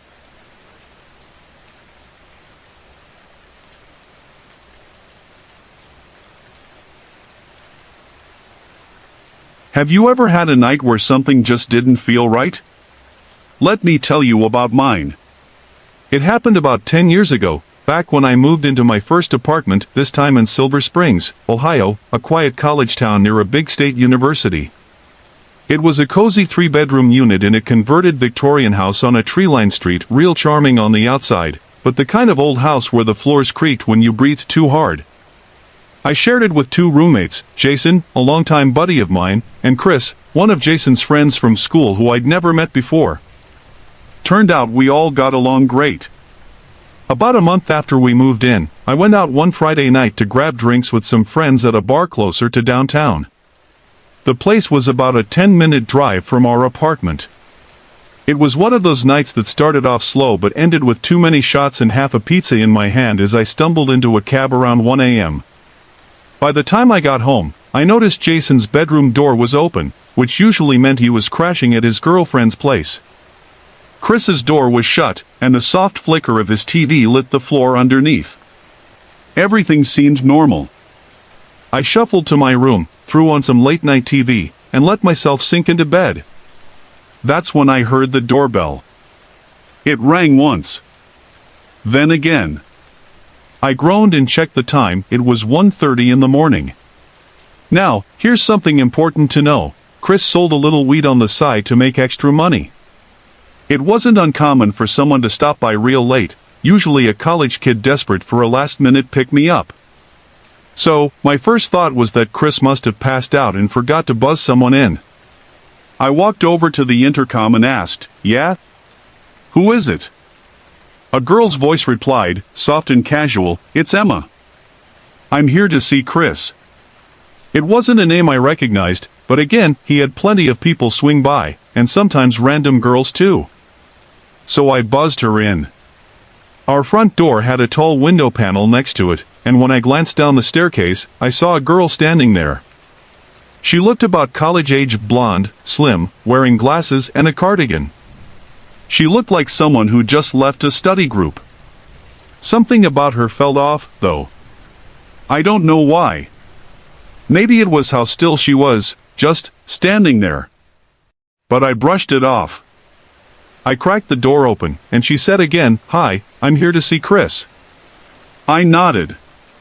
"Yeah, he's up there. You can come in." I turned and started heading back up the stairs. After a few steps, I realized I didn't hear her following. I glanced back. She was still at the door. But now she wasn't looking at me, she was staring to her right. Not at anything in particular. Just waiting. My heart dropped. Something was wrong. I quickened my pace up the stairs. I didn't even make it to the second-floor landing before I heard the door swing wide and loud footsteps pounding up the steps behind me. I turned around, and I swear, my blood turned to ice. Charging up the stairs was a tall, skeletal guy with sunken eyes and long, oily hair. He wore a black sleeveless tee, arms covered in cheap-looking tribal tattoos, and in his hand was a metal pipe. I don't remember making the decision to run. My body just moved. I bolted up the last few stairs and slammed the apartment door behind me. I didn't even lock it, just stood there, frozen, as he pounded the door 3 hard times, screaming curses. And then, silence. Followed by footsteps retreating. He was gone. I backed away from the door and tried to steady my breathing.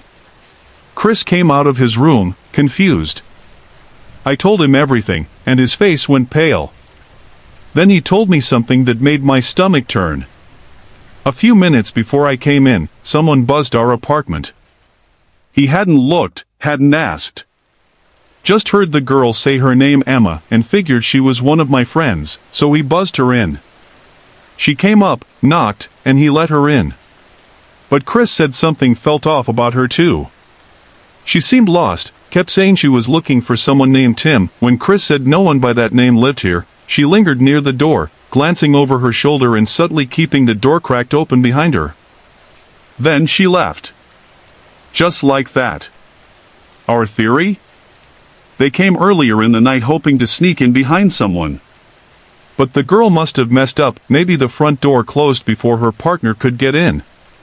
So they came back, trying again. Only this time, I happened to come home at the wrong moment.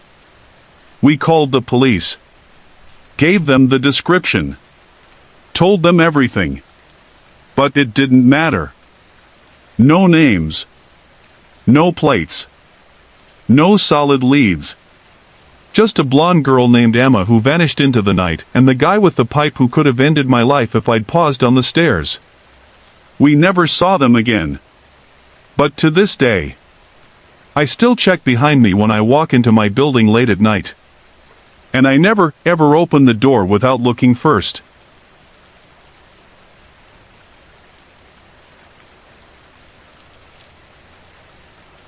This happened to me 4 summers ago when I was 26, and I don't think I'll ever forget it. No matter how many years pass, that night still plays in my mind like a movie I can't turn off. It was June 15th, and I was home alone in our old family house in a quiet suburb of Silver Springs, Missouri. My parents were on a 2-week cruise through Europe, and I had the place to myself. That evening was brutal. One of those thick, humid Midwest heat waves that sticks to your skin. It was close to 8 p.m., and the air conditioning had been on the fritz for days. I was wearing a tank top and basketball shorts, but it didn't help. The sweat was relentless. I cracked open the living room and bedroom windows to catch a breeze, telling myself I'd shut them before I went to sleep. Now, before I jump ahead, I should mention that I was completely drained that day. I had just finished 3 finals back-to-back and then joined my buddy Ryan for a pickup volleyball game in the park. After scarfing down some leftover pizza, I ended up scrolling aimlessly on my phone in bed. I must have passed out without realizing it. I woke up around 3 a.m. to a chill brushing against my face and the distant rumble of thunder. A gust of wind had picked up, making the shutters knock and clatter like they were alive. Still half asleep, I reached for my nightstand lamp, but nothing happened. I groaned, grabbed my phone, and flicked on the flashlight. The power was out. Figures. Summer storms around here were infamous for knocking out the grid. I stumbled out of bed and headed down the hall, figuring I better close all the windows before the rain started blowing in. I went from room to room, pulling each one shut. But when I reached the last window in the hallway, the one facing the backyard, I noticed something odd. The mosquito screen had been pushed up. I froze for a second. I could have sworn I hadn't left it like that. A weird chill ran down my neck. I spun around and scanned the living room with my phone light. Everything looked untouched. No drawers open, nothing knocked over or out of place. Just the usual clutter. Still, I couldn't shake that feeling crawling under my skin. I peeked outside. The trees in the backyard were swaying hard, their branches thrashing in the wind like they were trying to break free. The street beyond was pitch black, no porch lights, no street lamps. Just the occasional flicker of distant lightning in the sky. I told myself the screen probably got knocked loose by the wind. I didn't really believe it, but I wanted to. I needed to. So, I locked the window, lowered the shutters, and tried to convince myself it was nothing. Just summer weather acting up. I turned to head back to my bedroom, thinking maybe I could squeeze in a few more hours of sleep. But just as I passed the stairway that leads to the attic, I saw it, a flash of light, bright and sudden, coming from up there. At first, I brushed it off. The attic had big triangular windows on both ends, so it could have just been lightning reflecting through the glass. I kept walking, waiting to hear the thunder follow. But it didn't. That's when I stopped cold.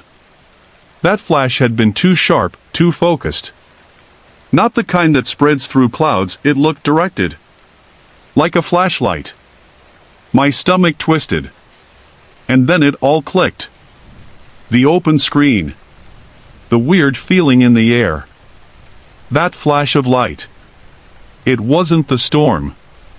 Someone might be inside my house. I started breathing faster. My mind raced through every terrible possibility. Had they seen me? Were they armed? Was this a break-in or something worse?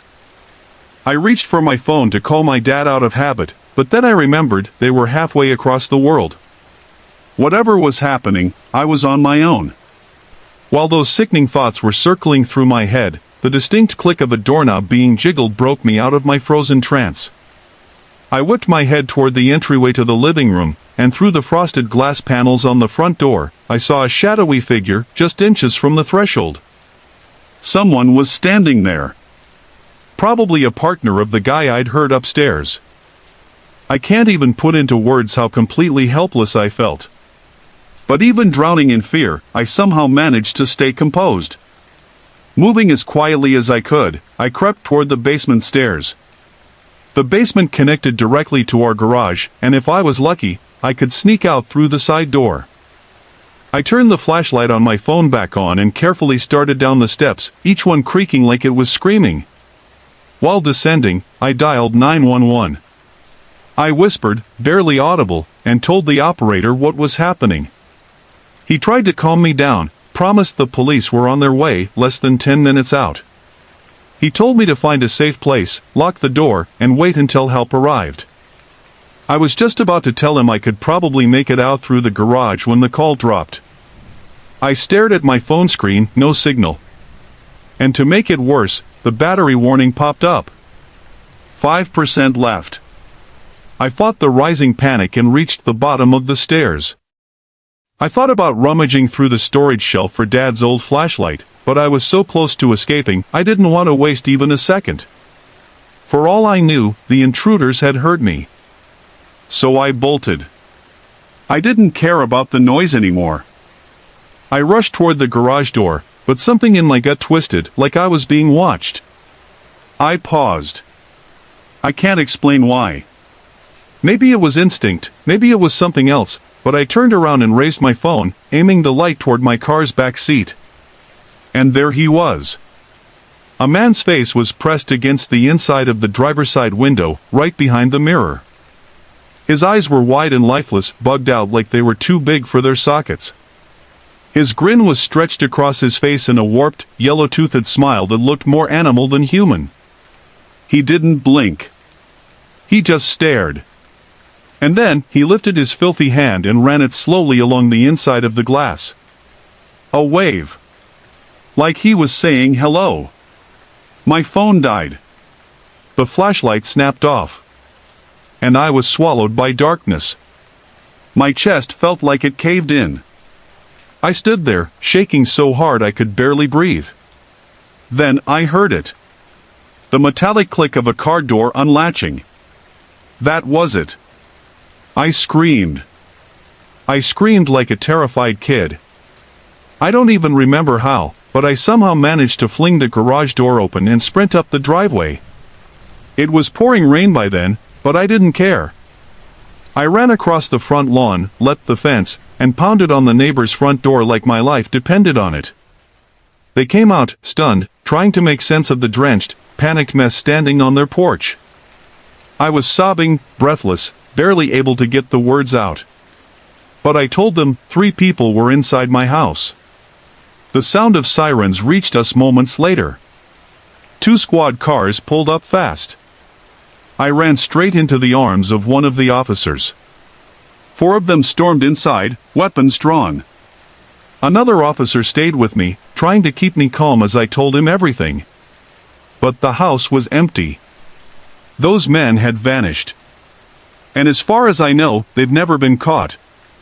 A few antiques were taken, my grandpa's watch, Mom's vintage jewelry box. But honestly, the things didn't matter. What mattered was that I survived. That night, I didn't sleep. Every creak, every gust of wind outside made my heart jump. I just lay there in my room, soaked hair still damp, staring at the ceiling, waiting for morning.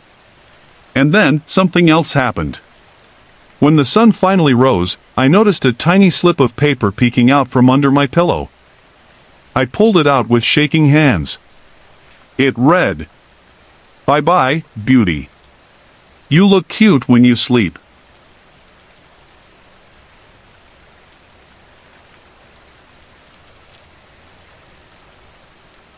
Before we get into tonight's story, I want to share something that stuck with me, and it might stick with you too. It's one of those real moments that makes you double-check the locks before bed. This came from a neighborhood camera just outside a cozy two-story home in Willow Creek, a quiet town nestled near the Oregon border. The kind of place where people leave porch lights on but trust their neighbors. But even in places like that, danger doesn't knock, it follows. In this clip, a young mom named Emily is coming home late from the grocery store, gently cradling her baby girl. You can see her fumbling with her keys at the front door, not realizing someone has followed her from the parking lot. A man, wearing a hooded jacket and jeans, casually walks up the driveway. Halfway there, he pulls a ski mask up over his face. Emily's daughter catches a glimpse of the man and shifts in her mother's arms. Still unaware, Emily steps inside seconds before the man reaches the porch. She shuts the door. Click. Locked. Just in time. It wasn't until later that night, when Emily reviewed her ring footage, that the full weight of what happened hit her. The man never rang the bell. Never knocked. He just stood there, staring at the door for a full minute, then slowly walked away. She sent the footage to the local sheriff. What they told her chilled her to the bone. The man matched the description of a suspect in a string of break-ins and attempted assaults around Jefferson County. Every incident involved women living alone or with small children. Who knows what would have happened if she dropped her keys, if the door had stuck, or if her daughter hadn't looked up at the exact moment. Sometimes, it's not the creaks in the night that scare us. It's the moments we almost didn't survive. Have you ever felt like someone was behind you, just a little too close? Sorry to interrupt. If you're enjoying the story, let me know in the comments and tell me where you're watching from. Don't forget to like and subscribe for more.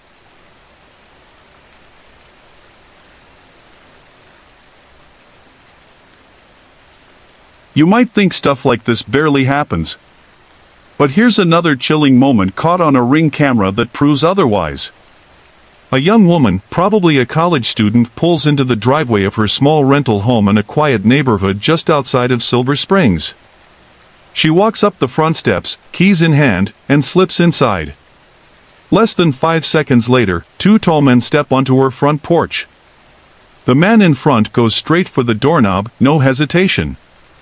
Now, some people online claim the men might have simply had the wrong house. But that short gap between her walking inside and them stepping up? It's hard to believe they didn't see her. And let's be honest, who just randomly tries to open a door like that unless they really believe they're supposed to be there, or they're up to something else? In the footage, the guy in front turns to his friend like he suddenly notices the doorbell camera. It almost seems like he changes his story in real time, pausing, then lightly knocking, like he's pretending this was just a misunderstanding. Meanwhile, inside the house, the girl's voice rises in panic. Her screams, "I'm calling the police!" cut through the night air. Only then do the 2 men take off running. There's no follow-up info on this clip. No arrests. No names. So maybe they did have the wrong place. But even if that were true, the way they moved, the way they lingered, something just feels off. What do you think really happened that night?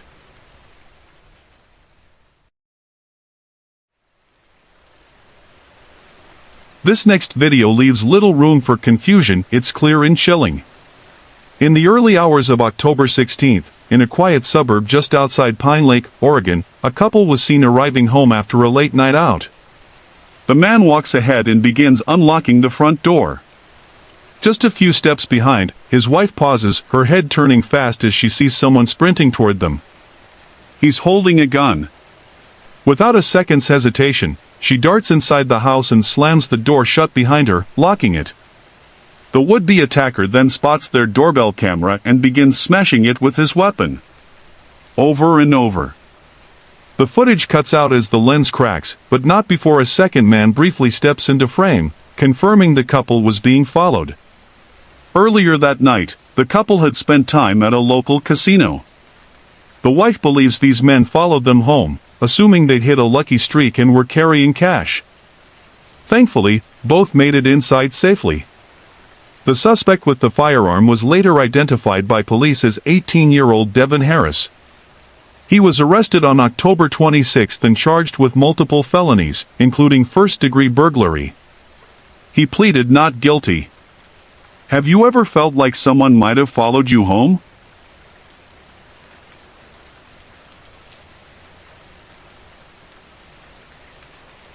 This next clip shifts us into something undeniably paranormal.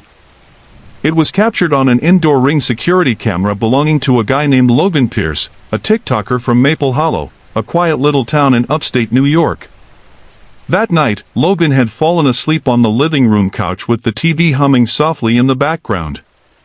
At exactly 1:39 a.m., the pantry doors in the kitchen creaked open on their own. What followed were sharp cracking sounds, like wood splintering or knuckles rapping, from either inside the pantry or right off the doors themselves. With the ceiling fan spinning above, it wasn't crazy to chalk it up to a draft, at least at first. Logan shifted, sighed, and tried to go back to sleep. But at 1:43, it escalated. One of the pantry doors was slammed shut hard. No breeze could have done that.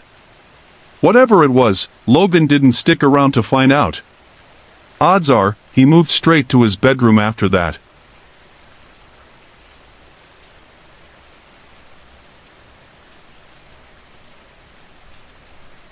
This next story isn't about some dark forest or creaky attic, it's about something even scarier, someone standing inside your home while you sleep. It happened in a quiet neighborhood just outside Silver Springs, Colorado. A family's indoor security system picked up terrifying footage one Friday night around 2:30 a.m., a complete stranger standing directly over 15-year-old Emma Reynolds as she slept on the couch in their living room. Emma said that when she slowly opened her eyes, it felt like a moment out of a horror film. A boy, someone she didn't recognize, was just sitting there, silently watching her. Frozen in shock, Emma jumped up and sprinted down the hallway, screaming for her mom. She burst into her mother, Rachel's, bedroom yelling, "Someone's in the house!" Rachel jolted awake, grabbed her toddler from the nursery, and locked themselves in the room while calling the police. Thankfully, both girls were safe, but by the time the police arrived, the intruder had vanished. It appeared the boy had entered through the front door, which may have been left unlocked. The security footage gave a clear look at his face, and thanks to a neighbor's tip, police were able to locate and arrest a 14-year-old boy later that week. He was charged with burglary and attempted theft. Hey everyone! I put a lot of effort and heart into creating these videos just for you. If you're enjoying the content, I'd love to hear from you. Drop a quick comment below and let me know where you're watching from and what time it is for you right now. Your support means the world to me, and it keeps me motivated to bring more awesome videos your way.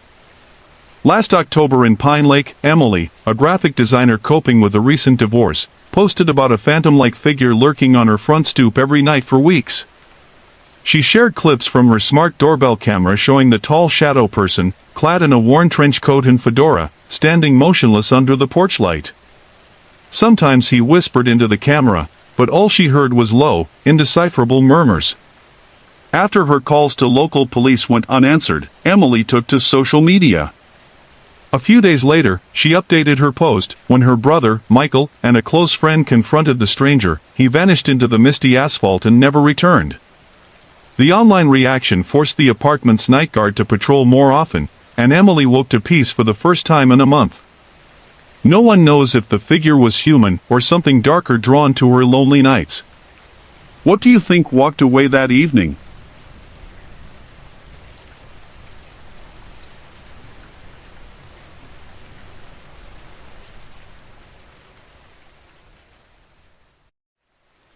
This last story takes us to a quiet neighborhood just outside Silver Springs, Oregon, a town where folks still leave porch lights on and wave to their neighbors. One chilly November night, around 2 a.m., a homeowner's Ring camera caught something deeply unsettling on their front porch. At first glance, it looked like a young woman in trouble. She was standing at the door, crying, knocking softly, and whispering for help. She looked scared, like she was running from someone lost and desperate. But what happened next made the whole thing feel wrong. Every time a car passed by or headlights got near, she'd quickly hide, ducking behind the porch rail or stepping off the camera's view. That alone raised some red flags. Was she really afraid of someone chasing her? Or was she hiding from the people in those cars, avoiding being seen at all? Things got even stranger when the neighbor's driveway lights turned on. Just then, a car slowly approached from the street. And instead of acting scared, the woman calmly walked down the path right toward where the car was waiting. She didn't run. She didn't look back. She just left. Quietly. Some might call that pure speculation. But here's where it gets eerie. Just a month later, local police arrested a woman named Krista Dawn McMillan, charged with felony burglary of an occupied home. And if you compare the mugshot to the Ring footage, the resemblance is chilling. Burglary of habitation is serious. It's not just about breaking in, it means entering a home with intent to harm, steal, or destroy. And suddenly, the idea that she might have been faking distress to trick someone into opening their door doesn't seem so far-fetched. So tonight, maybe double-check that your doors are locked. And if someone knocks after midnight, ask yourself, would you really open it? Sorry to interrupt. If you're enjoying the story, let me know in the comments and tell me where you're watching from. Don't forget to like and subscribe for more.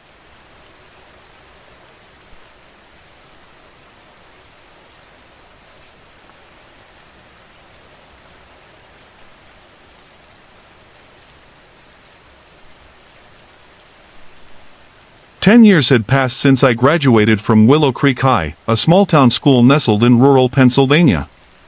When the invite came for the reunion, I didn't plan on going. But my old friends convinced me. The event was scheduled for a Saturday night in mid-August at a charming local venue just outside town, known for hosting weddings and class reunions. It had been a decade since I'd seen most of these people, except for my closest friends Emily, Rachel, and Katie. We were going together. Honestly, I wasn't thrilled. I hadn't liked many of my classmates, and the thought of awkward small talk with 100 people I barely remembered sounded exhausting. Still, the idea of missing out while my friends made new memories without me didn't sit right. So, that evening, I drove to Emily's place. Rachel and Katie were already there, drinks in hand, laughing about the old days. We had a few drinks to loosen up, then ordered an Uber. The reunion officially started at 8, but we arrived fashionably late around 9. The moment we stepped into the hall, it felt like walking into a time capsule, familiar faces, older versions of the people we once knew. The room buzzed with music, flashing party lights, and the low hum of mingling conversations. There must have been around 90 people. Way more than I expected. Being with my girls helped. We smiled, waved, caught up with classmates. It wasn't as bad as I thought. The vibe was surprisingly wild, more like a wedding reception than the quiet, nostalgic evening I had pictured.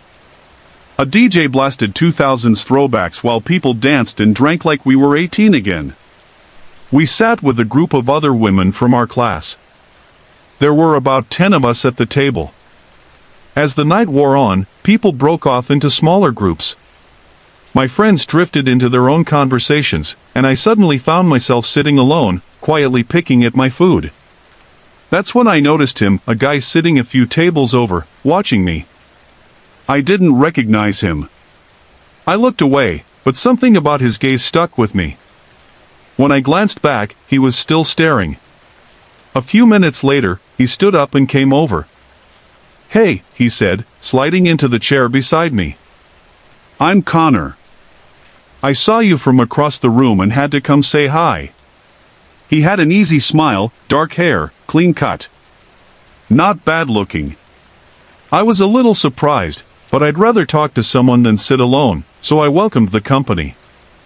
"You don't look familiar," I said. "Did you go to Willow Creek?" "Yeah," he replied. "Everyone keeps saying that." "I transferred senior year, didn't get to know a lot of people." "Oh, gotcha. Who do you know here?" I asked. He mentioned a couple of guys, just first names. I guessed their last names, and he nodded. It seemed vague, but I let it slide. We chatted for maybe 20 minutes. He was charming enough. Before heading back to his friends, he asked for my number. I hesitated, but something about the moment felt harmless. I gave it to him. Now, alone again, I looked around the hall. My friends were scattered, deep in conversations with people I'd never gotten along with. I wasn't feeling the party vibe anymore. The alcohol had dulled the edge, but I was ready to leave. That's when I got a text from Connor. "Leaving now. Want a ride home?" It was tempting. I didn't want to track down all my friends and say goodbye. I replied, "Sure." "Lobby?" He was already waiting when I stepped out. We walked to his car, a sleek black two-door coupe. I didn't recognize the make or model, but cars weren't my thing. He opened the passenger door, and I got in. He handed me his phone. "Go ahead, put in your address." I typed it in and thanked him. As we pulled onto the quiet suburban road, he reached into the back seat and grabbed 2 water bottles, offering one to me. "Hydrate or regret it tomorrow," he joked. I smiled and started sipping. Suddenly, my phone vibrated, first a call from Emily, then texts from both Katie and Rachel. I didn't answer the call, but I checked the messages. "Where are you? Who'd you leave with?" Then Rachel sent a screenshot. It was from the Facebook group for our graduating class. A girl had posted a warning: "There's a guy at the reunion who's not one of us. He's going around giving different names to everyone. Be careful." I froze. Kayla tried calling again. I declined and texted, "His name's Connor." I left with him. She replied in all caps, "That's the guy. Someone said they saw you leave with him." Panic surged in my chest. My skin went cold. I looked at Connor, now focused on the road. My pulse raced. The next red light felt like an eternity. As soon as we stopped, I yanked the door handle. "I just remembered something, I gotta go," I said quickly, stepping out. I didn't wait for a response. I sprinted across the intersection and into the parking lot of a TGI Fridays. He didn't follow. I watched his car pull away and disappear into the night. I called Emily immediately. My voice was shaking. They were already on their way to get me. I sat on the curb, heart pounding, nausea rising. My head was spinning, foggy, detached. The water. I was sure he put something in the bottle. Thankfully, I hadn't drunk much. 15 minutes later, they arrived. We all went back to Emily's place and stayed the night together.